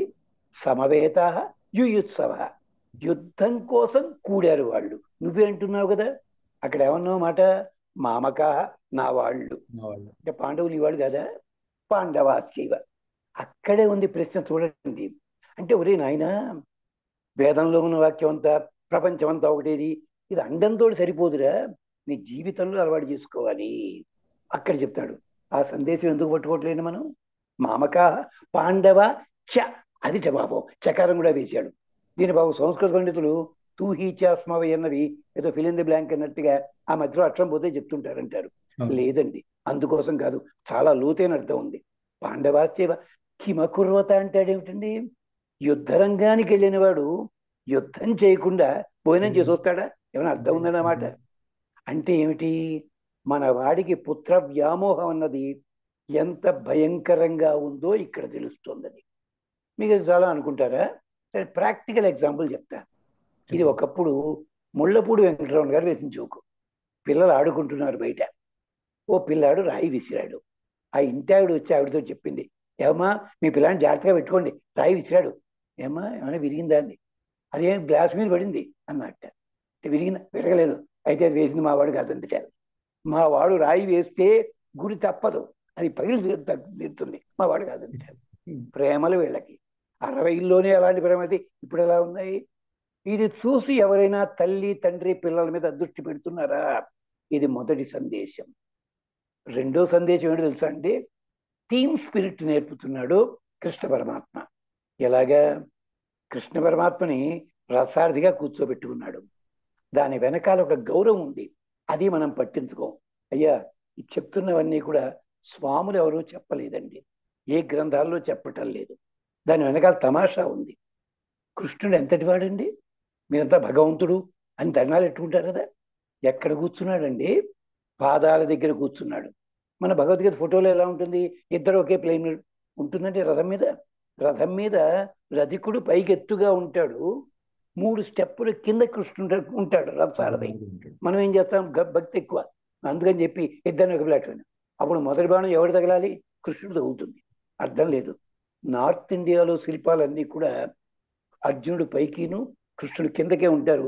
మీరు ఎప్పుడో సరదాగా చూడండి. అక్కడితోటి అయిపోలేదండి. నీవు గొప్పవాడి అవడం ఎప్పుడో తెలిసిన, నీకంటే చిన్నవాడితోటి సమానంగా వాడికి ఉపయోగించేలా ఉండడం నేర్చుకో అని చెప్పింది భగవద్గీత. ఎంచేత అర్జునుడు యుద్ధం చేస్తున్నాడు, నీకు సాయం చేస్తానయ్యా అన్నాడు. అయితే నువ్వు రథంలో ఉండన్నాడు. రథసారథ్యం చేయమనలేదు, గమనించండి. అంటే ఈయనన్నాడు, ఉట్టినే కూతురు బాణాలు ఏమందిస్తా అంట, యుద్ధం ఎలాగా చేయటం లేదు అంటే రథంలో కూర్చుని గుర్రాలు తోలుతా అన్నట్ట. మా తిరుపతి వెంకట కవులు ఎంత అందమైన పద్యం రాశారో. అబ్బబ్బా, నా జన్మ ధన్యమైందయ్యా. సారథి అంట వేదముల సారము చెవురి, తదంగ్రి భక్తి చిన్నారెడు క్రీడి రధికుడు అవునట. అబ్బా, ఎంత గొప్ప దుష్టం అన్నాడు. అంతటి ప్రేమ ఇప్పుడు ఎవరైనా పెద్ద పెద్ద వాళ్ళు చిన్నవాళ్లతో చూపిస్తున్నారా? ఆధునికుల కోసం ఇది సందేశం. దాంట్లో వేదాంతం ఇవన్నీ పక్కనట్టే పెట్టిన కాసేపు. ప్రారంభంలోనే ఎంత అందమైన సందేశం ఇచ్చారండి. ఇవాళ పేరు తెచ్చుకోగానే నన్ను కలవాలంటే మా సెక్రటరీని కలవండి దొబ్బది పోరు, నీ పేరు వచ్చింది నిజమే, వాడెవడో అమాయకుడు వచ్చాడు లేదే, మనం ఇలాగే ఉంటాం. మనం అంతా కాస్త పేరు రాగానే వాళ్ళ మొహాలు మనం చూడం. అది అలాంటిది కృష్ణ పరమాత్మ. ఇంకోటి ఏడు తెలుసా అండి, ఇదోసారి మా మిత్రుడికి చెప్పడం అయితే కళ్ళనీళ్ళు పెట్టుకున్నారు వాళ్ళు. మహాభారత యుద్ధం అంతా అయిపోయిన తర్వాత అశ్వమేధపురం దగ్గరికి వచ్చేసరికి కృష్ణుడు అర్జునుడు తిరుగుతున్నారు. ఎక్కడైనా కొంచెం ఏమైనా అటు ఇటు ఉంటాయని చెప్పి, అక్కడ ఒక ఋషి, పేరు గుర్తులేదండి నాకు, కకారంతో వస్తుంది, ఓ పెద్ద పట్టాకత్తి పట్టుకుని రాయి మీద పావేస్తున్నట్ట. ఏమిటయ్యా అన్నాడు కృష్ణ పరమాత్మ. ఏమిటయ్యా ఇది, నువ్వు ఋషి, కత్తేమిటి, గొడవ ఏమిటి అన్నాడు. అంటే ఏం లేదయ్యా, ఇటు పక్క అర్జునుడు ఎవరన్నా వస్తాడని తెలిసింది, వస్తాడేమో చూస్తున్నా అన్నట్ట. ఎందుకయ్యా అన్నాడు. ఒక్కటే వేడితో తల తగేద్దామని అన్నాడు. అర్జునుడు గడగడలు ఆడిపోతున్నాడు. ఇదేమిటన్నాడు కృష్ణ పరమాత్మ. ఏం లేదా, నువ్వెవరు ఎంతకేనో అన్నాడు. అంటే నేను కృష్ణుడు అంటాడు. ఓ నువ్వే నా పెద్ద మనిషి, బాగుందయ్యా, నీకన్నా బుద్ధి ఉందా అని తిట్టాడు. అది అంటే సంస్కృతంలో శ్లోకం నేను మార్చి చెప్తున్నా. ఏమిటన్నాడు, నువ్వంతటి గొప్పవాడివి కాళ్ళ దగ్గర కూర్చున్నావు, యుద్ధం చేస్తూ ఎడంకాలు ముందు పెడతాడు యుద్ధం చేసే వీరుడు. ఇంకా మిలిటరీలో లెఫ్టే రైట్, లెఫ్టే ముందు ఇప్పుడు కూడా. అందుకే లెఫ్ట్ పెట్టి కుడి పక్కకి పోని అని చెప్పాలి. అది చెప్తే వినిపించదు, తల దించి చెప్పాలి సారథికి. తల దించితే శత్రువు తల దించినట్టు. మరి ఎలాగా? అందుకని అర్జునుడు ఏం చేశాడు చూసినా, ఎడం పాదంతో ఎడం భుజం మీద కొట్టాడు అనుకోండి, ఎడం పక్కకి పోని అని అర్థం. కుడి భుజం మీద తన్నాడు అనుకోండి, కుడి పక్కకి పోని అని అర్థం. మెడ మీద వేసాడు అనుకోని, సేనయోరు ఉభయోరు మధ్య రథం స్థాపయ అని చెప్పడం అనమాట. బొటనవేలుతో నొక్కాడు అనుకోండి, ఆపి అని చెప్పడం అనమాట. ఎప్పటికీ మా హైదరాబాద్ ఆటో డ్రైవర్లకి ఇదే అలవాటు, మనకు చేసిన బట్టి అలవాటు ఉంటుంది. అన్ని తాపులు 18 రోజులు తిన్నావు, ఏమిటయ్యా ఇది? ఓ సత్యభామతో తిన్నామంటే అర్థం ఉంది, ఇదేమిటి గొడవ అన్నట్ట. బాబు కృష్ణ పరమాత్మ నవ్వి, నేను నీ చేత ఈ ప్రశ్న అడగకుండా చేసి ఉండొచ్చు నేను, కానీ నీ స్వేచ్ఛ నీకు ఇచ్చాను, మాట్లాడావు. నేను ఆదిశేషుని మీద పడుకుని ఒళ్ళంతా పులిసిపోయింది నాకు. డాక్టర్లు ఏ మందులు ఇవ్వటలేదు, అగ్నికైనా ఖాండవధానంతో మందులు ఇచ్చారు, నాకు ఇచ్చేవాడు ఎవడు లేడు. పైగా నా పేరు భేషజం పిషకు ఓషధి, ఈ పేర్లన్నీ ఉన్నాయి, ఏం ప్రయోజనం? అందుకని ఈ పని ఛాన్స్ దొరికింది కదా అని ఉన్నా అన్నట్టు. పాపం అలాంటి ఆ సన్నివేశాన్ని మర్దన కోసం ఉన్నాను, ఫిజియోథెరపీ అనమాట. కాదు సరదా జోకులు అనిపిస్తున్నా, కృష్ణుడి ప్రేమను చూడండి ఎంత గొప్పగా చెప్పారును. అది ఎవరైనా చెప్తున్నారా? భగవద్గీతలో ప్రతి చోట ఇలాంటి సన్నివేశాలు ఉన్నాయి, మనం పట్టించుకోవటం లేదు. భగవంతుడు అనేవాడు బలహీనుడికి బలం ఇవ్వటం అనేది భగవత్ తత్వం. అది బలహీనుడికి బలం ఇవ్వచ్చినప్పుడే భగవంతుడు అవుతాడు. అది ఉంటుంది. అదే మనకి అది ఋగ్వేదంలో అయితే ఇంద్రపరముగా చెప్పిన ఒక 170 శ్లోకాలు ఉన్నాయి, 170 మంత్రాలు, అది ఇదే చెప్తాయి. నాకు లేదయ్యా బలము, నువ్వే ఇయ్యి. సముడయ అతిన, భగవంతుడా అతడు నన్ను తృప్తిపరుస్తాడు. అందుకనిట అలాగా మహానుభావుడు ఆఖరికి తన భగవతత్వాన్ని ఎక్కడ చూపించాడో తెలిసిన, అది కూడా ఇక్కడ యుద్ధంలో ఉంది. పాశుపతాస్త్రం ప్రయోగించాలి. పాశుపతాస్త్రం ప్రయోగించాలంటే నామకం చమకం చదవాలి, చివరి రుద్రాధారం చేయాలి, ఇదంతా చేయాలి. అక్కడ టైం ఎక్కడ ఉంటుందండి? అందుకని కృష్ణుడు అన్నాడు, నాయన ఓ 2 బాణాలు నమస్కార బాణాలుగా నా పాదాల మీద పడేసి పాశుపతం వేసేయి అన్నాడు. చెప్పించే వెంటనే అలవాడు అర్జునుడికి వేసేశాడు. ఆ రాత్రి అర్జునుడికి కల వచ్చింది. ఇది భారతంలో ఒరిజినల్లోనూ ఉంది, తిక్కన గారి శిల్పంలోనూ ఉంది. ఆ రాత్రి పరమశివుల వారు కనిపించారు ఈయనకి. పరమశివుడి శిరస్సు మీద 2 మల్లెలు కనిపించాయి. ఆ మల్లెలు ఏమిటో తెలుసునా? ఇతడు వదిలిన బాణాల రూపమే అక్కడుంది. గుండె బేజారెత్తిపోయాడు అర్జునుడు. ఇగో ఇంతటి ప్రేమ చూపించాడు మహానుభావుడు. అది సేనయోరు ఉభయోరు మధ్య. ఇంకొకటి చెప్పి ఆ క్వశ్చన్లో ఇంకో భాగాన్ని మళ్ళీ పెడతాను. మనకేమిటంటేనండి, ఏదైనా ఒక సన్నివేశం ప్రాంతాల్లో గుర్తుందనుకోండి, అది ఎక్కడొక్కడ వాళ్ళకి చెప్పాలనే కోరిక ఉంటుంది మనకి సాధారణంగా. అది మగగ్గ కాదండి, భగవంతుడికి కూడా ఉంటుంది. ఎలాగంటారా? ఓ సరదా మాట చెప్తాను. ముందు ఉదాహరణ చెప్పి భగవద్గీతలో పెడతా. క్షమించాలి, ఇలాంటి ఉదాహరణ మీరు తర్వాతసారి ఇలాంటి ఉదాహరణ చెప్పగా అని చెప్పండి, నాకు నేను చెప్పను. ఏంటంటే ఒక మహానటుడు ఉండేవాడు. ఆయన తన కాలంలో ఉన్న ఒక మహానటిని సినిమాలో బుక్ చేసుకోవడానికి వెళ్ళాడు. వెళ్ళినప్పుడు కాలింగ్ బెల్స్ ఉండేవి కాదు. తలుపు కొట్టాడు, కట్టకట కొట్టాడు. కొడితే ఆవిడ అప్పుడు పాపం సాయంకాలం చపాతీలు చేసుకోవడానికి అని చెప్పి పిండి చేస్తుంది ఆవిడ. ఆ పిండి చేస్తే అలా వదిలేసి కౌన్ ఆయే అంటూ చేత్తోటి ఇలా మొహం మీద రాసుకుంది. ఆ చపాతీ పిండి మొహం మీద అంటుకుంది. చాలా సౌందర్య రాశి ఆవిడ. ఆ చపాతీ పిండి అంటుకున్న మొహం మరింత సౌందర్యంగా అనిపించింది ఈ మహానటుడికి. అందుకని తర్వాత సినిమా తీసేటప్పుడు ఎప్పటికైనా అలాంటి సన్నివేశం తీయాలనుకున్నాడు. ఈ లోపల ఆవిడే వెళ్ళిపోయింది, ఈయన ముసలాడైపోయాడు. అందుకని వీళ్ళ అబ్బాయికి తీస్తూ, బాబీ అని సినిమా తీస్తూ సరిగ్గా అదే సన్నివేశం అక్కడ పెట్టాడు పెద్ద మనిషి. ఇలాంటిదే విష్ణు సహస్రనామంలో ఉందండి ఒకటి. ఏమిటి తెలిసిన? విష్ణుమూర్తిని వర్ణన చేస్తూ భీష్ముడు ఏమన్నాడు? చక్రీ అన్నాడు. అయిపోయింది కదా చక్రం, చక్రం గెలవాడు. మళ్ళీ నెక్స్ట్ శ్లోకంలో ఏమన్నాడు? రథాంగపాణి. రథాంగపాణి అంటే అందరూ చక్రం అంటుంటారు. కాదు, రథాంగపాణి అంటే రథము యొక్క చక్రము ధరించిన వాడు. ఎందుకని? చక్రి అయితే సుదర్శనం అక్కడున్నాడు పెద్దవాడి. ఈయన కృష్ణావతారం ఎత్తి నన్ను చంపడానికి వచ్చినప్పుడు రథచక్రం పట్టుకొచ్చాడు కదా. ఆ సన్నివేశం నా మనసులో ఉండిపోయింది. ఇలాంటిదే భగవద్గీతలో కూడా ఓ సన్నివేశం ఉందండి. దయచేసి అనుకోవద్దు బట్టతలకి మోకారికి ముడి పెడుతున్నాను చెప్పి లింక్ కలుపుతున్నాను, జాగ్రత్తగాను చూసుకోండి, జాగ్రత్తగాను. ఏమన్నాడండి? పెళ్ళమన్నాడు. సేనయోరు ఉభయోరు మధ్య స్థాపయ రథం అన్నాడు. ఆపేశాడు ఈయన పాపం. అసలు అర్జునుడి చేతిలో బాణాలు పడిపోవాలంటే యుద్ధ రంగంలోకి రాగానే లాంగ్ షాట్ లో ఆ జెండాలు చూడగానే పడిపోవాలి కదా. పడిపోలే. అక్కడ ఉంది ధనుర్జమ్య పాండవ శ్లోకం ఉంది. అక్కడ చంపేద్దామని బయలుదేరాడు. యుద్ధోత్సాహంతోనే వచ్చాడు. నరికి పోగులు పెడదామని. అక్కడ దాకా వచ్చిన కృష్ణ పరమాత్మ చూస్తున్నాడు. కాస్త మన వాడిని డైవర్ట్ చేస్తే తప్ప వాడి లోపల స్పిరిట్ సరిగ్గా ఉండదని చెప్పి పశ్య ఏతాన్ వీరాన్ సమవేతాన్ అన్నాడు. రథం కరెక్ట్గా ఆపావే అన్నట్ట. లేదయ్యా, రథం ఉత్తమం అన్నాడు భగవద్గీతలోనే. అది కండిషన్లో ఉంది బండి, అందుకని బ్రేక్ వేస్తే కరెక్ట్గానే ఆగింది అన్నాడు. వాడు మా ఆటోలో వాళ్ళు ఉంటారు, ఆ బ్రేక్ కొట్టినా కూడా 5 గజాలు వెళ్ళి ఆగుతుంటుంది. ఇది అలా కట్ట. రథం ఉత్తమం స్థాపయిత్వ రథం ఉత్తమం. వ్యాసుడి చమత్కారాలండి ఇవన్నీను. అని అప్పుడు ఏమన్నాడు? పశ్య ఏతాన్ వీరాన్. తమాషా అక్కడ శ్లోకంలోను పశ్యేతాన్ వీరాన్ అని ఉండదు. శ్లోకం చూడండి, పశ్య విడిగా పెట్టి ఏతాన్ వీరాన్. అకారానికి ఏకారం వస్తే దీర్ఘం రావాలి కదా. ఏమిటి వ్యాసుడికి ఛందస్సు రాదా? కాదండి. దాని వెనకాల రహస్యం ఏంటి తెలుసునా? ఇలాంటి పద ప్రయోగమే రామాయణంలో బాలకాండలో ఉంది. ఎక్కడ?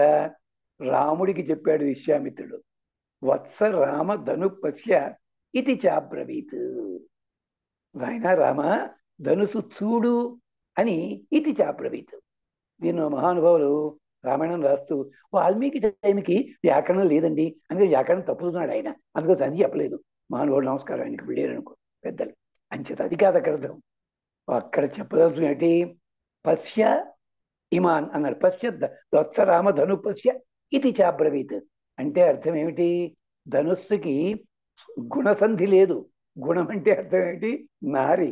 నారి తగిలించి లేదని చెప్పడానికి గుణం అంటే అదనమాట. అందుకని అప్పుడు రాముడికి అర్థమైంది, ఓహో విల్లుంది కానీ గుణము సంధించని చాలా ఒబీడియంట్ ఫెలో.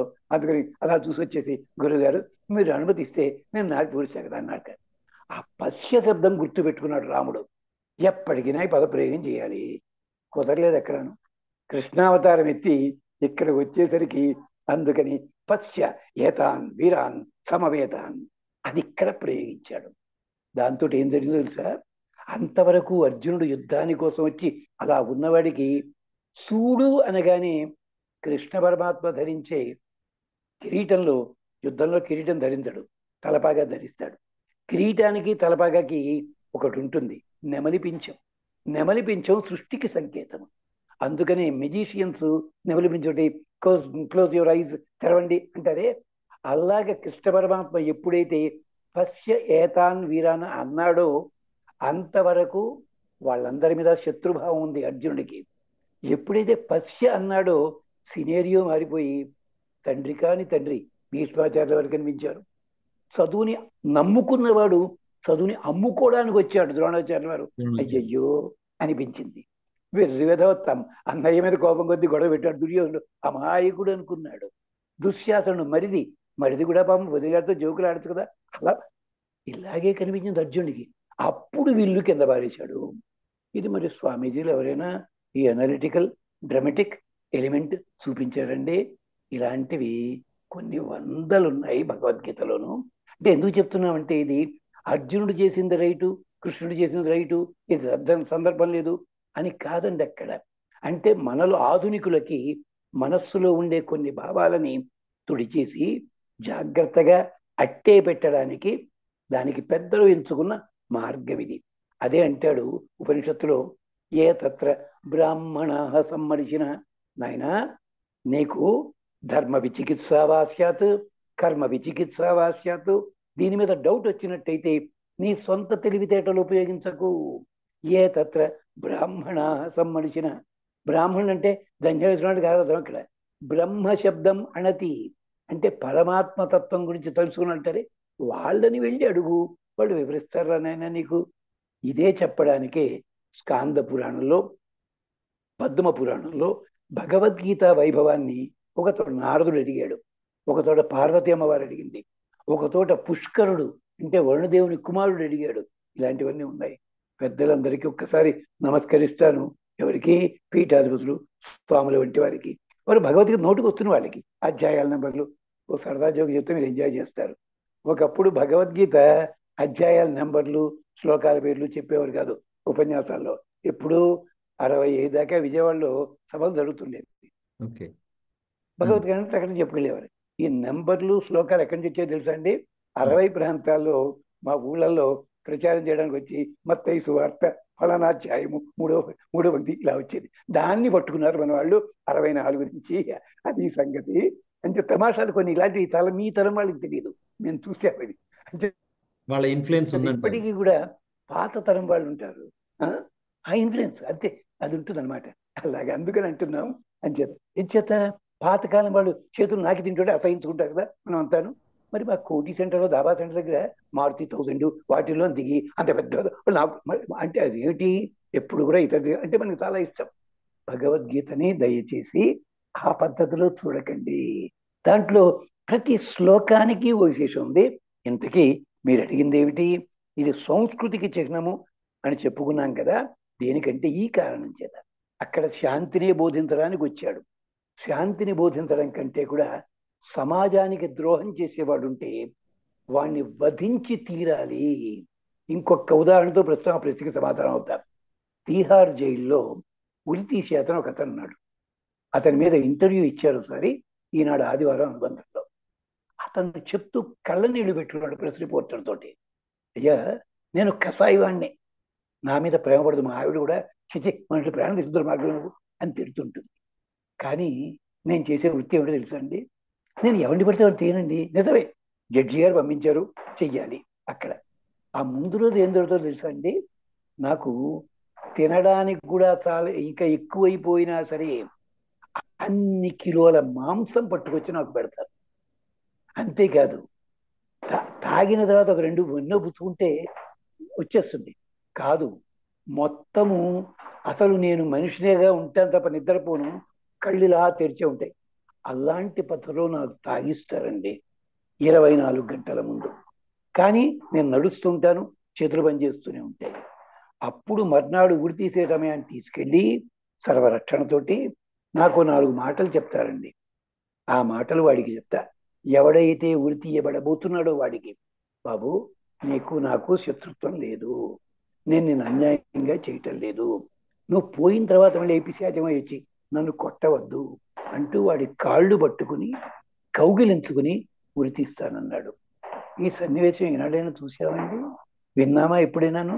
ఇది ఈనాడు పేపర్లో ఎప్పుడు 78లో వచ్చింది, ఇప్పటి జ్ఞాపకం మాకు. అది అలాంటి పనే చేశాడు కృష్ణ పరమాత్మ. తప్పు చేసిన వాడిని శిక్షించేటప్పుడు ఆయన శిక్షణ ఒకడు కావాలి, ఒకడు ఉండాలి. అందుకనే ముందు అర్జునుడిని ప్రేరణ చేయాల్సి వచ్చింది. అర్జునుడు ఎందుకు? దుష్టర్జునుడు ఉన్నాడుగా సేనానాయకుడు. సేనానాయకుడు ఉన్నప్పటికి కూడా అర్జునుడే ఇక్కడ ప్రధాన పాత్రధారి. ఇది ఒకటే పట్టుకుని కన్నడంలో కుమార విజయం అని రాశారు పాపం మహాభారతాన్ని. అంటే అర్జునుడే హీరో అక్కడ. గమనించండి, ఇన్ని తేడాలు వచ్చాయి. అంచేత శాంతిని బోధించకుండా చెప్పింది కాదు, అర్థం కాదండి అది. నిజమే, శాంతినే బోధించారు ఎవరు, మన గాంధీ గారు, వీళ్ళంతాను. అయితే సుభాష్ చంద్రబోస్ తప్పందామా అండి? లేదు. ఏ ఏ కాలములలో ఏ ఏ పద్ధతులు కావాలో అది. ఇది చెప్పడానికే హనుమంతుడిని పంపించాడు రామచంద్ర స్వామి, శాంతిని కోరే పంపించాడు. లేకపోతే కాకిని 3 లోకాలు తిప్పిన వాడికి రావణాసురుడు ఒక లెక్క అని అడిగింది సీతాదేవి సుందరకాండలో. ఏం చేశాడు? 21 రోజులు యుద్ధం చేశాడు, వాడు దారికి వస్తాడేమో అని చెప్పి. అంతగా నీకు చిన్న సన్నివేశం, మారీచ సుబాహులు వీడంతా వచ్చారు. మొదట ఏం చేశాడు? మారీచుని చంపేయచ్చు కదా, చంపలే. ఎందుకు? ఎందుకు శాంతి ఉపయోగిద్దాం, అనవసరంగా we should not waste our ammunition అని కాన్సెప్ట్ ఉంది మిలిటరీలోను. అందుకని ముందు మారీచుడిని ఒక అస్త్రంతో, మానుషాస్త్రంతో ఎక్కడో పంపించాడు. వాడు వెళ్తే మీద పడిపోతాడు. సుబాహుణ్ణి చంపక తప్పలేదు, చంపాడు. సుబాహుడి వెనకాల వాళ్ళని వాయువ్యాస్త్రంతో చెరగొట్టాడు. వీరంతా ఏది మారీచుని చంపితే కథ ఆగిపోతుందిరా, నీళ్ళు బంగారం గారు, నీది కావడానికి కావాలి వాడి అది. అందుకని రాముణ్ణి కోప్పడ్డాడు ఈయన పాపం. ఎవరు? పెద్ద ఆయన విశ్వామిత్రుల వారు. తాటకిని కూడా చంపకుండా ముందు కాళ్ళు ముక్కు చెవులు కూర్చుంటే అలంతే ఘృణయారామ నీ దయ పాడుగాను అన్నాడు పాపం. నిజానికి తిట్టది. అలంతే ఘృణయారామ అంటే జాలి చూపించడం చాలు అని మర్యాద ఇస్తారు. అల్లం తే ఘృణయారామ కదా, డ్రమటిక్ ఎలిమెంట్ కలపడడానికి అదనమాట. అందుకనే ఇక్కడ అర్జునుడికి బోధ చేయడంలో అంతరార్థము జీవహింస కాదు, సమాజానికి హింస చేసే వాళ్ళకి తగిన శిక్ష పడి తీరాలి. ఇదే శాంతి పర్వంలో భీష్మాచార్య వారు కూడా చెప్పారే. మరి ఈ పండితులందరికీ భీష్ముడు చెప్పిన వాక్యాలు ఎక్కడా గుర్తురావా? ఆలోచించండి. అది భీష్ముడు ధర్మాత్మ కదా, తర్వాత సంగతి వేరే కదా, అది పక్కన ఎట్టి పెట్టుకుందాం. అంటే అదే ఉంది, దానికి కారణం ఉంది. భీష్ముడే చెప్పాడు. తను ఎందుకు ద్రౌపది విషయంలో మాట్లాడలేదు, వీటి సమయం భీష్ముడే స్వయంగా చెప్పాడు. మన ఆ లాజిక్ ఉంటే ఆశ్చర్యపోతాం మనం అంతా. అందుకని ఇక్కడ కేవలము రాజకాంక్ష, రక్తకాంక్షతోటే కృష్ణుడు ఇంత పని చేశాడు అని అనడానికి వీల్లేదు. శాంతిని బోధించేంత వరకు శాంతిని బోధించాడు. దీనికే 1-2 లైన్లు. ఒకప్పుడు ఒక ఋషి కాదు, ఓ పల్లెటూరి వాడు పెద్ద పులిని చూసి అయ్యో పాపం అని చెప్పి పెద్ద పులి పిల్లని ఇంట్లో పెట్టుకున్నాడు. దానికి తగ్గాను అరటి పళ్ళు, నారింజ పళ్ళు, పాలు ఇలాంటివి ఓసి పెంచాడు. ఎందుకు? ఉద్దేశం ఏంటి? శాంతి, శాంతి, క్రౌర్యం వద్దని చెప్పి. సంతోషం అయిపోయింది. అది పెరిగినా కూడా మాంసం తింటలే, పెట్టట్లే వీడు. ఓ రోజున వీడు ఎక్కడ పొలంలో పనిచేస్తుంటే చేతికి దెబ్బ తగిలింది, కట్టుకున్నాడు. కట్టుకున్న రక్తం చుక్కలు వస్తున్నాయి కాస్త. వీడు నిద్రపోతున్నాడు పడక కుర్చీలో కూర్చుని. ఆ పెద్ద పులి వచ్చి వీడిని ఇలా నాకి ఆ రక్తం రుచి జరిగిన తర్వాత వాడు చేయి కొరికేసింది. ఇది మనకి కొత్త ఆంధ్రవాచకం అని చెప్పి 2వ తరగతిలో పాఠంలో ఒక పాఠం. నాయన శాంతి చెప్పు, ఎవడికి చెప్పాలో వాళ్ళకి. ఎవడికి రక్తదాహంతో ఉన్నవాడో వాడిని చంపి తీరాలి, తొలగించి తీరాలి. దానికి ప్రేరణ చేశాడు. ఇది ప్రాంప్టింగ్ అంటారా, ఇగ్నిషన్ అంటారా, ఇంకోటి అంటారా, మీ ఇష్టం, మీరు ఆలోచించుకోండి. అదనమాట. దీన్ని డైరెక్టివ్ అంటారు మనకి లాటిన్ భాష లోపల. అందుకోసం అని చెప్పి కృష్ణుడు చేసింది తప్పు మాత్రం కాదు, అది విశేషం. ఇక్కడ మీరు ఇచ్చిన వివరణ బాగుంది. ఈ ఉరి తీసేటువంటి ఉదాహరణ మీరు చెప్పారు కదా, ఇక్కడ ఒక జడ్జిలా కృష్ణ భగవానుడు వ్యవహరించారు. అయితే ఒక జడ్జి ఉరి తీయాల్సిన వ్యక్తికి ఆర్డర్ పాస్ చేశారు. కానీ ఇక్కడ భగవంతుడు ఆయన కృపతో అర్జునుడికి ప్రశ్నలు ఉమ్, అడిగి సమాధానాలు కూడా చెప్తూ ఆయన అవును కర్తవ్యాన్ని బోధించడం అనేది ఇంకా అద్భుతంగా మనం తీసుకోవాలి దీని నుంచి. అవును అవును అంటే కేవలం ఒక అవును జడ్జిమెంట్ పాస్ చేసి నువ్వు ఆ, చెయ్యి ఇదే చెయ్యి, ఆ, నువ్వు ఇది చేస్తే కరెక్ట్, ఎందుకంటే నేను నిర్ణయించాను, నువ్వు ఆ, నువ్వు పాటించాలి, అలా కాకుండా అవును అర్జునుడు అవును అడిగినటువంటి ప్రతి ప్రశ్నకి ఆ, అటు సంప్రదాయ పద్ధతిలోను ఇటు ఆధునికానికి కాలానికి సంబంధం లేకుండా అవును సమాజ తత్వానికి, ఒక మనిషి తత్వానికి, ధర్మ స్థాపనకి సంబంధించిన ఎన్నో విషయాలను వారు సందేహాలను చెప్పారు. నివృత్తి చేసుకుంటూ ఆ, చేయడం అనేది ఈ భగవద్గీతలో ఉమ్. ఖచ్చితంగా ఆ, బాగుంది. మీరు ఇచ్చిన మీరు వివరణ. అన్నారు కనుక ఇంకోటి కూడా చెప్పాలి. ఇదే మాట రాయబారపు సభలో కూడా దుర్యోధనుడికి చెప్పాడు, ధృతరాష్ట్రుడికి చెప్పాడు, అక్కడ ఉన్న వాళ్ళందరికీ కూడా హెచ్చరించాడు. ఒక్కసారి రాయబార ఘట్టం ఉద్యోగపరం చూడండి. దాంట్లో ఇదే మాట సంజయుడు చెప్పాడు, ఇదే మాట సనత్ కుమార్ల వారు చెప్పారు, సనత్ సుజాతుల వారు చెప్పారు, అందరూ చెప్పారు. ఇంతమంది చెప్పినా కూడా ఇది ఆఖరికి వెంట్రుక కాదు, సూది మనం ఒప్పినంత కూడా ఇయ్యను అన్నప్పుడు కూడా ఆఖరి ధర్మరాజు ఏమన్నాడు? నా రాజ్యం కాదయ్యా, నా వాళ్ళకి గ్రాస వాస వసోదయములకు అంటే రోటీ కపడా और మకాన్ దానికోసం 5 ఊళ్ళు ఇచ్చిన చాలు అని అడిగాడు మహానుభావుడు. అక్కడ కూడా కృష్ణుడు ఇదే సందేశం, కర్ణుడికి కూడా ఇదే చెప్పాడు. నాయన నువ్వు ఇటు పక్కకి రా, వస్తే ఇది జరుగుతుంది మంచి. రాలేదు. అంటే ఇక్కడ అసలు ఎవరైతే ఉండాలో అది చేయబోతుంటే వాడిని ప్రబోధన చేశాడు. అంటే సమాజంలో ఏ వ్యక్తి అయితే చక్కటి నిర్ణయాలు తీసుకుని క్షేమాన్ని కలిగించాలో అతడు డీలా పడినట్టయితే కాదని చెప్పాలి, ముందుకు నడిపించాలి. అది విశేషం అన్నమాట. అదే చేశాడు కృష్ణ పరమాత్మ అర్జునుడిని. ఇప్పుడు భగవద్గీత అని చెప్పంగానే మనందరికీ గుర్తొచ్చేది కర్మ ఉం, సిద్ధాంతం. ఈ కర్మ అవునండి. సిద్ధాంతం ఫలితాన్ని చూడకుండా కర్మను చేయమని చెప్తుంది, కానీ అసలు ఉం, ఫలితం అనేది లేకపోతే కర్మ చేయాలన్న జిజ్ఞాస కూడా మనకు ఉండదు కదా. దీన్ని మనం అవునండి. ఎలా బాగుంది. అర్థం చేసుకోవాలి? ఇప్పుడు కర్మ సిద్ధాంతం బాగుంది. ఉంటేనే ఆ ఫలితం కోసం మనం పని చేస్తాం. అవునండి. అలాంటప్పుడు దీ కృష్ణ ఆ, భగవానుడు మనకు అందించినటువంటి ఈ కర్మ సిద్ధాంతాన్ని మనం ముఖ్యంగా ఈ ఆధునిక యువత ఎలా అర్థం చేసుకోవాలంటారు? దానికి తప్పు ఏమిటంటే అండి, ఈ ఉపన్యాసాలు చెప్పేవాళ్ళు చెప్పే తాత్పర్యాలు వాళ్ళు. అయితే వాళ్ళు ఉపన్యాసాలు చెప్పండి, డబ్బెందుకు తీసుకుంటున్నారండి వాళ్ళు? ఉపన్యాసం చెప్తే కర్మ కదా అది, కర్మఫలం అంటే డబ్బు రావడం కదా. మానేమనండి వాళ్ళని, డబ్బు తీసుకోవడం మానేమనండి. ఒక స్వామివారు ఉండేవారు 62లో ఉపన్యాసాలు చెప్తుంటే ఒకరు వెళ్ళి ఏది ప్రింట్ చేయిస్తారా అన్నాడు. నాయన నా దగ్గర అన్నాడు డబ్బు లేవు, ఓ పని చేయండి మీరు. ఆ పేరు చెప్పను, ఆ స్వామివారి పేరు, వారు ఇప్పుడు లేరు. వారంతా ఏమిటంటే, నువ్వు సినిమాకి వెళితే నేల టికెట్ కడతావు కదా, 30 పైసలు, ఓ పని చేయి, ఇక్కడ 15 రోజులు ఉపన్యాసం జరుగుతుంది, నువ్వు టిక్కెట్లో ఉండే 30 పైసల్లో 10 పైసలే ఆ పుస్తకం ప్రింటింగ్ ఉపయోగించేలాగా ఈ హెడ్నీలో వెయ్యి. నీ కళ్ళ ముందే ఈ ఊరు పక్కనే ప్రింటింగ్ ప్రెస్ వాళ్ళకి అప్పచెప్పి ఆ కాపీలు తయారు చేయించి నీకు ఇస్తాను. జరిగిందండి ఇది, నరసాపురంలో జరిగింది, 69లో జరిగింది. ఆ స్థితిలో ఎంతమంది ఉన్నారండి? నిజమే.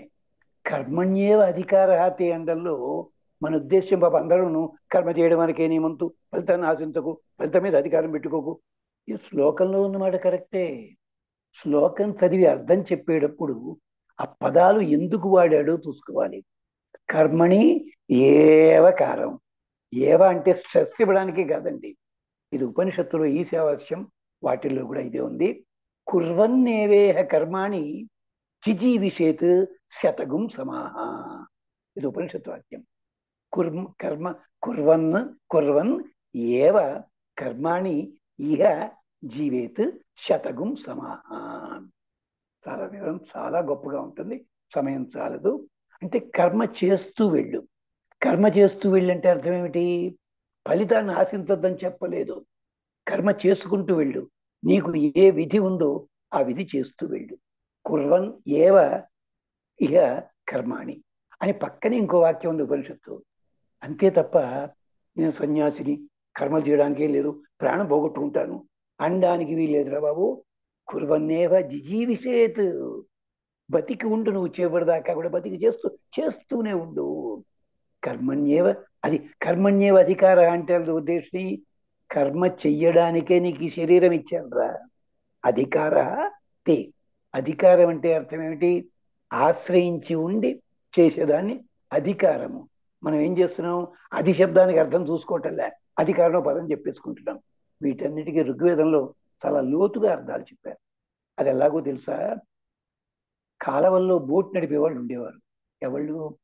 పడవలు కాదు, ఏమంటారు దాన్ని, పంటు కూడా కాదు, బల్లకట్టు. వాటికి డబ్బులు ఏమొచ్చేవి కాదు, ఆ ఊళ్ళో వాళ్ళు ఇచ్చేవారు. చటుక్కని 1970 ప్రాంతాల్లో ఆ కాలవకి ఫ్లైఓవర్ వంతెన వేస్తున్నారు. వాడు బతికి ఏమైపోతుందండి? వాళ్ళ ఆవిడ తిట్టిపోసింది వాడిని, ఇంతవరకు నీకు పొలం లేదు, వాడు లేదు, ఏమిటండి అంటే వాడు ఏమన్నాడు తెలిసిన? వాడు మా ఊరు పక్కవాడు ముసలయ్య అని చెప్పి వచ్చే, మన పని ఇదే తెలిసిన, ఏదో ఉన్నామే చేసుకుంటూ వెళ్ళాం, మరి జరుగుద్దంతే అన్నాడు. అనగానే అంత తర్వాత ఏమైందో తెలిసిన? ఉగాది పండుగ నాడు చుట్టుపక్కల అటుపక్క 3 ఊళ్ళు ఇటుపక్క 3 ఊళ్ళు కలిసి, అయ్యా వాడి బతుకు పోయేలా ఉందండి, ఫ్లైఓవర్ వేసినట్టయితే వాడి దాటరవళ్ళును, మనం ఏదో చెయ్యాలండి అని చెప్పి అందరూ తలో ఇంత వేసుకుని వాడికి 1 ఎకరానికి సరిపడ ధనాన్ని సంపాదించి పెట్టి, రే బాబు మేము పొలం చేసుకోవాలి. ఇప్పుడు వాళ్ళ పిల్లలు ఉన్నారండి. కుర్వన్నేవేహ కర్మానికి ఇది ఇంతకంటే ప్రాక్టికల్ ఎగ్జాంపుల్ ఎవడూ చెప్పక్కర్లేదు. కర్మ చేస్తూ వెళ్ళు, కానీ ఫలితం వస్తుంది, అనుభవించు. కానీ ఫలితం మీదే దృష్టి పెట్టుకుని కర్మ చేస్తున్నాం అనుకో, కొంపలు అంటుకుంటాయి. దీనికి అరేబియన్ నైట్స్ కథలో అలాంటి కథలో ఉంటుంది. వాడెవడో గాజు సామాన్లు అమ్ముకునేవాడు. రోజు 5 రూపాయలు 3 రూపాయలు వచ్చేది పాపం. ఓ రోజు వాడు అక్కడ కూర్చుండగా రాజుగారి అమ్మాయి పల్లకిలో పోతుంది. వీడు అమ్మాయికి దిగా చూసి, ఎంత బాగుందో, ఈ అమ్మాయిని ఎలా పెళ్లి చేసుకోవాలి అంటే బోడు డబ్బులు ఉండాలంటే పక్కవాడు. వీడు ఆలోచిస్తున్నాడు, ఇవాళ ఈ గాజు అన్ని అమ్ముతాను నేను, అమ్మితే 3 రూపాయలు వస్తాయి, రేపు ఏం చేస్తా, తిండి బానేసి ఇంకో 2 రోజులు అమ్ముతుంటాను, ఇలా లక్షలు సంపాదించేస్తా. అప్పుడు రాజుగారి దగ్గరికి వెళ్ళి అమ్మాయిని పెళ్లి చేసుకుంటా. అమ్మాయిని పెళ్లి చేసుకుందాకోండి, నాకు చూపించాలి కదా, అందుకని ఇగో నాకు పాలు తెచ్చిపెట్టు అంట. తేవడం లేట్ చేస్తుంది. లేట్ చేస్తే నేను చటుకు లాగి లెంపకాయ కొడతాను, కొట్టే బదులు కాలుతో తంతాను అని చెప్పి వాడు బుట్ట తన్నేసాడు. ఉన్న గాజు గ్లాసులు అన్ని వెళ్ళిపోయాయి. వీడు ఏం చేశాడు? కర్మాష్టం చెయ్యి నువ్వు, కానీ కుర్వన్నేవే కర్మ అన్నాడు. కర్మణ్యేవ అధికార హతే మా ఫలేషు కదాచన, ఆ ఫలితం మీద దృష్టి పెట్టాడు, కొంపలు అంటుకున్నాయి.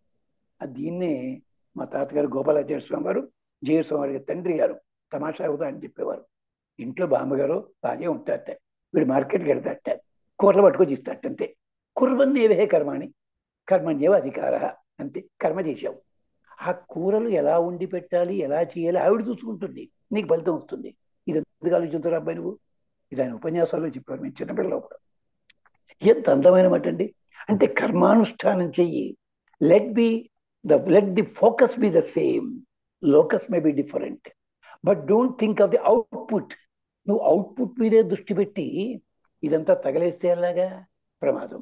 అంటే చేసి, అందుకనే మన కంప్యూటర్లు కూడా ఫ్లో చార్ట్ అని మరొకటని ఇవన్నీ ఎక్కడా కూడా నువ్వు మిస్ కాకది, పొరపాటును కూడా ప్రతిదీ జాగ్రత్తగా, అప్పుడు ప్రోగ్రామ్ బాగా చేసావనుకో ఆటోమేటిక్ అవుట్పుట్ నీకు వచ్చేస్తుంది. అదనమాట. ఇది మనకంటే కంప్యూటర్ లాంగ్వేజ్. నేను కొన్నాళ్ళ పాటు పాఠాలు చెప్పినవాడిని దాంట్లో కూడా. అందుకని చెప్తున్నాం, అంటే కర్మని అందుకని, అంతే తప్ప కర్మ నువ్వు చేయి ఫలితం నేను ఇస్తా అని భగవంతుడు ఎక్కడ అనలే. అది మనవాళ్ళు పెట్టాడు దుకాణం. అదనమాట. కుర్వన్నేవేహ కర్మాణి జిజీవిషేత్ శతగుం సమా. అదే మాట హనుమంతుడు అన్నాడు ఒక మాట, దానికి అర్థం ఇది ఎవరు చెప్పరు. యథా రాఘవ నిర్ముక్త శర, నేను రాముడు వదిలిన బాణంలా పెడతానన్నాడు శ్లోకంలో. అందరూ అనుకుంటారు గురి తప్పకుండా అని. గురి తప్పడం కాదు అక్కడ. రాముడు వదిలిన బాణము రాముడి మనస్సును అనుసరించి పనిచేస్తుంది. ఒక బాణం మారీచుని తరిమింది, ఒక బాణం సుబాహుని చంపింది, ఒక బాణము 7 చెట్లు కొట్టి నేలని తాకి కొట్టి వెనక్కొచ్చింది, ఒక బాణం బ్రహ్మాస్త్రం అయితే కాకిని కాల్చి పారేయాలి, కానీ వెనకాల పడి తరిమి బెదిరించి వెనక్కొచ్చింది. ఇది దాని అర్థం. ఇది కూడా పండితులు ఎవరు చెప్పరు పాపం. అంటే ఏమిటనమాట, నీవు పని చేస్తూ వెళ్ళు, ఫలితం వస్తుంది, అనుభవించు. కానీ ఫలితం మీదే దృష్టి పెట్టి, దానికి ఉదాహరణ ఎవరో తెలుసా అండి? మనకి నటుడు ఉండేవాడు ఒక ఆయన, ఉత్పల్ దత్ అని, బెంగాలీ నటుడు. ఆయనకి 72లో, క్షమించాలి లాంటి ఉదాహరణలు కొంచెం ఆధునిక ఉపయోగిస్తాయని చెప్తుంటాను నేను. ఆయనకి బెంగాలీలో భువన్ షోమన్ ఒక సినిమాకి అనుకోకుండా నేషనల్ అవార్డు వచ్చింది. అప్పట్లో భరత్ అవార్డు అనేవారు. ఆయనకి భరత్ అవార్డు వచ్చింది. ఆయన ఏం అందగాడు కాదే, మామూలుగా ఉంటాడు, గుమ్మడిలాగా అలా మామూలుగానే ఉంటాడు. ఆయనకి దాంట్లో అవార్డు వచ్చింది. వస్తే మా విజయ్ చిత్రంలో వచ్చినది ఇంటర్వ్యూ. ఆయన అడిగాడు, ఏమంటే హౌ డూ యూ ఫీల్ అని అడిగాడు ఇంటర్వ్యూ వాడు. ఏముంది, they had given award, accepted what is there, yes I'm happy, they had given, that's all. అంటే మీరు అవార్డు వస్తే ఆనందం లేదా మీకు? అదేమిటండి, నేను సినిమాలో యాక్ట్ చేస్తా గానీ సినిమాలు చూడను అన్నాడు ఆయన. ఇది ఎక్కడ గొడవ అన్నాడు.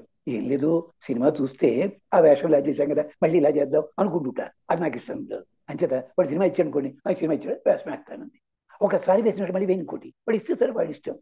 అంటే ఏమండి మరి సినిమా ఫెయిల్ అయితేండి నాకు సంబంధం ఉంది, నన్ను వేషం బుక్ చేశాడు, ఈ రెమ్యూనరేషన్ ఇచ్చాడు, అది అది ఫ్లాప్ అయ్యింది, నన్ను నేను రెండు మళ్ళీ అడగడు కదా. వాడు ఒక సక్సెస్ అయింది, ఓ 10 రూపాయలు ఎక్కువ ఇస్తాడు. ఇది బిఎస్సి సెకండ్ ఇయర్ లో ఉండగా చదివింది, ఇప్పటికీ నా గుండెల్లో దాచుకున్నానండి అది. అంటే కర్మణ్యేవ అధికార అనడానికి ఇంతకంటే ఉదాహరణ ఏం కావాలండి? చేసుకుంటూ వెళ్ళు, చేసుకుంటూ వెళ్ళు, ఫలితం వస్తుంది, ఫలితం ఎంజాయ్ చేయ వద్దంటలేదు. కానీ నేను ఇంత చేశాను, నాకు ఈ ఫలితం రాలేదు, అది ఏడు ప్రయోజనం లేదు. అంటే ఏమిటి, నువ్వు ఇంత చేసినా నువ్వు అనుకున్న ఫలితం రాలేదంటే అర్థము ఎక్కడో ఏదో లోపం చేసావు కదా. చేయలేదని అర్థం. దానికి ఉదాహరణటి ముళ్ళపూడి గారితే చెప్పాలి. లెవెల్ క్రాసింగ్ దగ్గర యాక్సిడెంట్ అయ్యింది, రైల్వే యాక్సిడెంట్. ఆఫీసర్లు వచ్చారు, ఆ గేట్ కీపర్ని పిలిచారు. ఎరా బాబు, ఎక్కడే ఉన్నానండి, ఆడు చూసుకోకుండా వచ్చేయండి అన్నాడు. కాదురా, నువ్వు లైట్ చూపించావా అన్నాడు. చూపెట్టానండి నేను అన్నాడు. పగటి పూట అని వాళ్ళు దాచుకెళ్ళిపోయారు. ఇంటికి వచ్చాడు, రత్తాలు ఇలా అడిగారు. వాళ్ళకి బుర్ర లేదురా అంది ఇవిడే.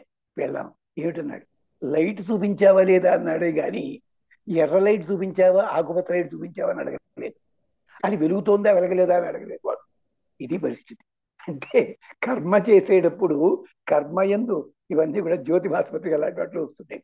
కర్మ చేసేటప్పుడు కర్మ మీద దృష్టి పెట్టుకుంటూ వెళ్ళు, అప్పుడు ఫలితం నేను అంటదు. కానీ ఎప్పుడైతే కర్మ చేస్తూ నేను చేస్తున్నా ఇది వస్తుంది అనుకున్నావో, అదే చెప్పింది కర్మణ్యేవ అధికార తే. ఎంచేత కర్మ చేసేటప్పుడు నీ కరచరణాది అవయవాలన్నీ ఇచ్చాను, ఉన్నాయి నీ దగ్గర, అంచేత అది చేసుకుంటూ వెళ్ళు, అంతే. అంతే తప్ప నేను ఇది బాగుండాలి అనుకుంటే ఎలాగా కుదరదు. అందుకనే పాతకాలపు రచయితలు కూడా అవార్డులు వస్తాయని ఎవరు రాయలేదండి. వాళ్ళు రాసి ఏం చేసేవారు, ఇది మన సొంతం అని రాసి పంపించేసేవారు, అంతే. ఇస్తే ఇస్తాడు, అయితే లేదు, అంతే. ఇలాగా ఇది పద్ధతి. ఈ పద్ధతిలో మనం బతకగలుగుతున్నామండి. అలా అంటే ఉద్యోగాలన్నీ మాయమని అర్థం. అక్కడ ఉద్యోగస్తులు అని అన్నారు, నీకు ఏదో ఇస్తాడు అని వెళ్ళారు, అంతే. చేసుకుంటూ వెళ్ళండి, అంతే. ఆటోమేటిక్ వాడు ఇస్తాడు. వాడు ఇవ్వలేదనుకోండి, అప్పుడు ఏం చేయాలో మనం చేసుకోవచ్చు, ఉంటుంది. సాఫ్ట్వేర్లో చూస్తుంటాం మీరు, కష్టపడేవాడు ఒక మేనేజర్ ఉంటాడు, ఇంకోటి ప్రమోషన్ వస్తుంది. ఏం జరిగిందో అది వేరే కారణాలు. ఇలాంటివి కూడా భగవద్గీతలో చెప్పాడు మహానుభావుడు.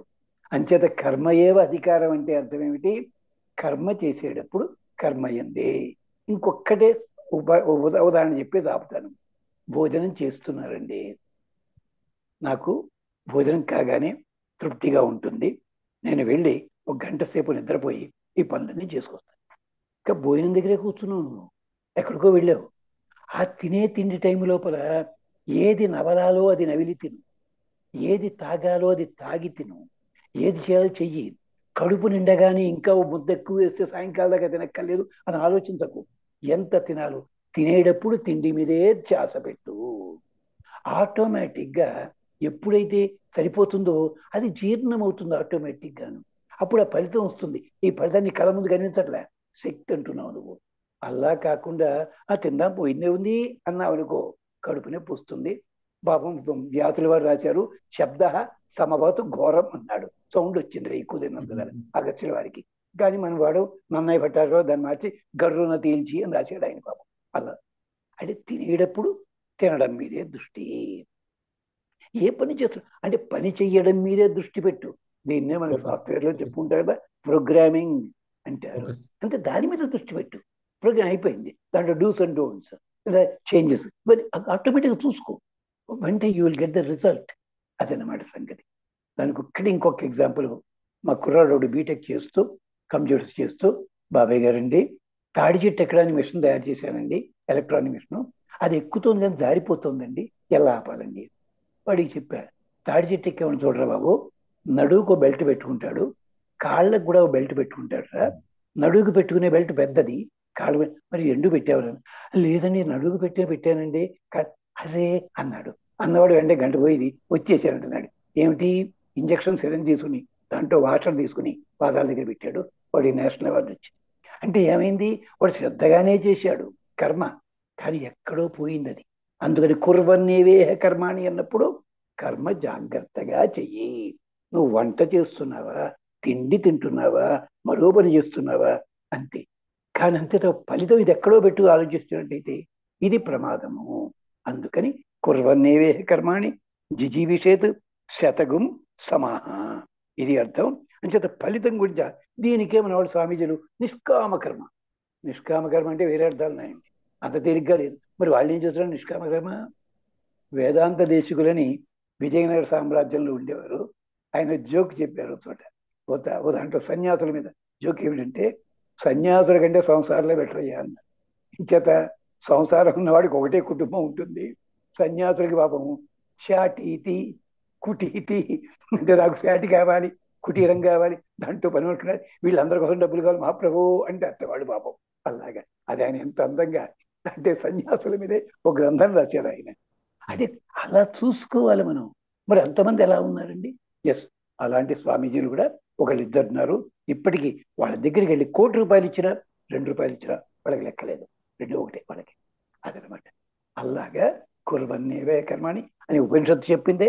కర్మణి ఏవ అధికార, అంటే చేసే పని లోపల లోపాలు లేకుండా ఉండు.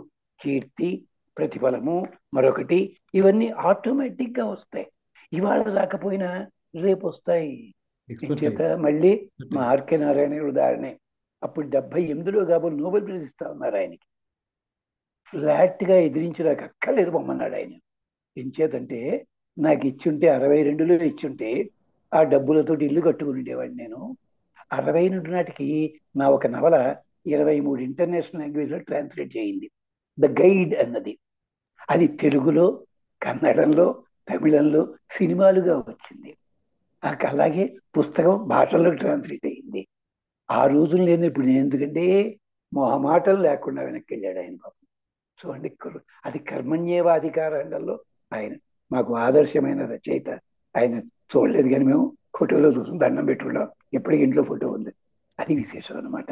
ఇది గమనించండి. అంటే ఈ కర్మ సిద్ధాంతం సంబంధించి ఎక్స్పర్టైజ్ మీద ఫోకస్ పెట్టాలి, రిజల్ట్ అనే దానికన్నా అది రైట్ రైట్, నాలెడ్జ్ మీద ఫోకస్ పెట్టాలి నాలెడ్జ్. అవును, అనేది. అది అందుకని అది కాబట్టి ఇది అక్క. టైమ్లెస్ సిద్ధాంతం, ఇది ఏ అవును, కాలానికైనా ఏ కాలానికైనా సరే, ఆ, ఏ ఆ, కాలానికైనా అదే. ఉంది. అందుకనే ఒక ఇంగ్లీష్ పోయంలోను ఒక అనుకోకుండా ఒక బెటాలియన్ మిస్ అవుతుంది. వాళ్ళు మంచి విహావీరులే వాళ్ళు. అది ఎవరిదో రాబర్ట్ రాబి అది పేరు గుర్తు రావట్లేదు, టెన్నిసన్ టైంలో అది. వాళ్ళు వెళ్ళారు, canon to left of them, canon to right of them, వాళ్ళంతా నచ్చివారు నిష్కారణంగాను.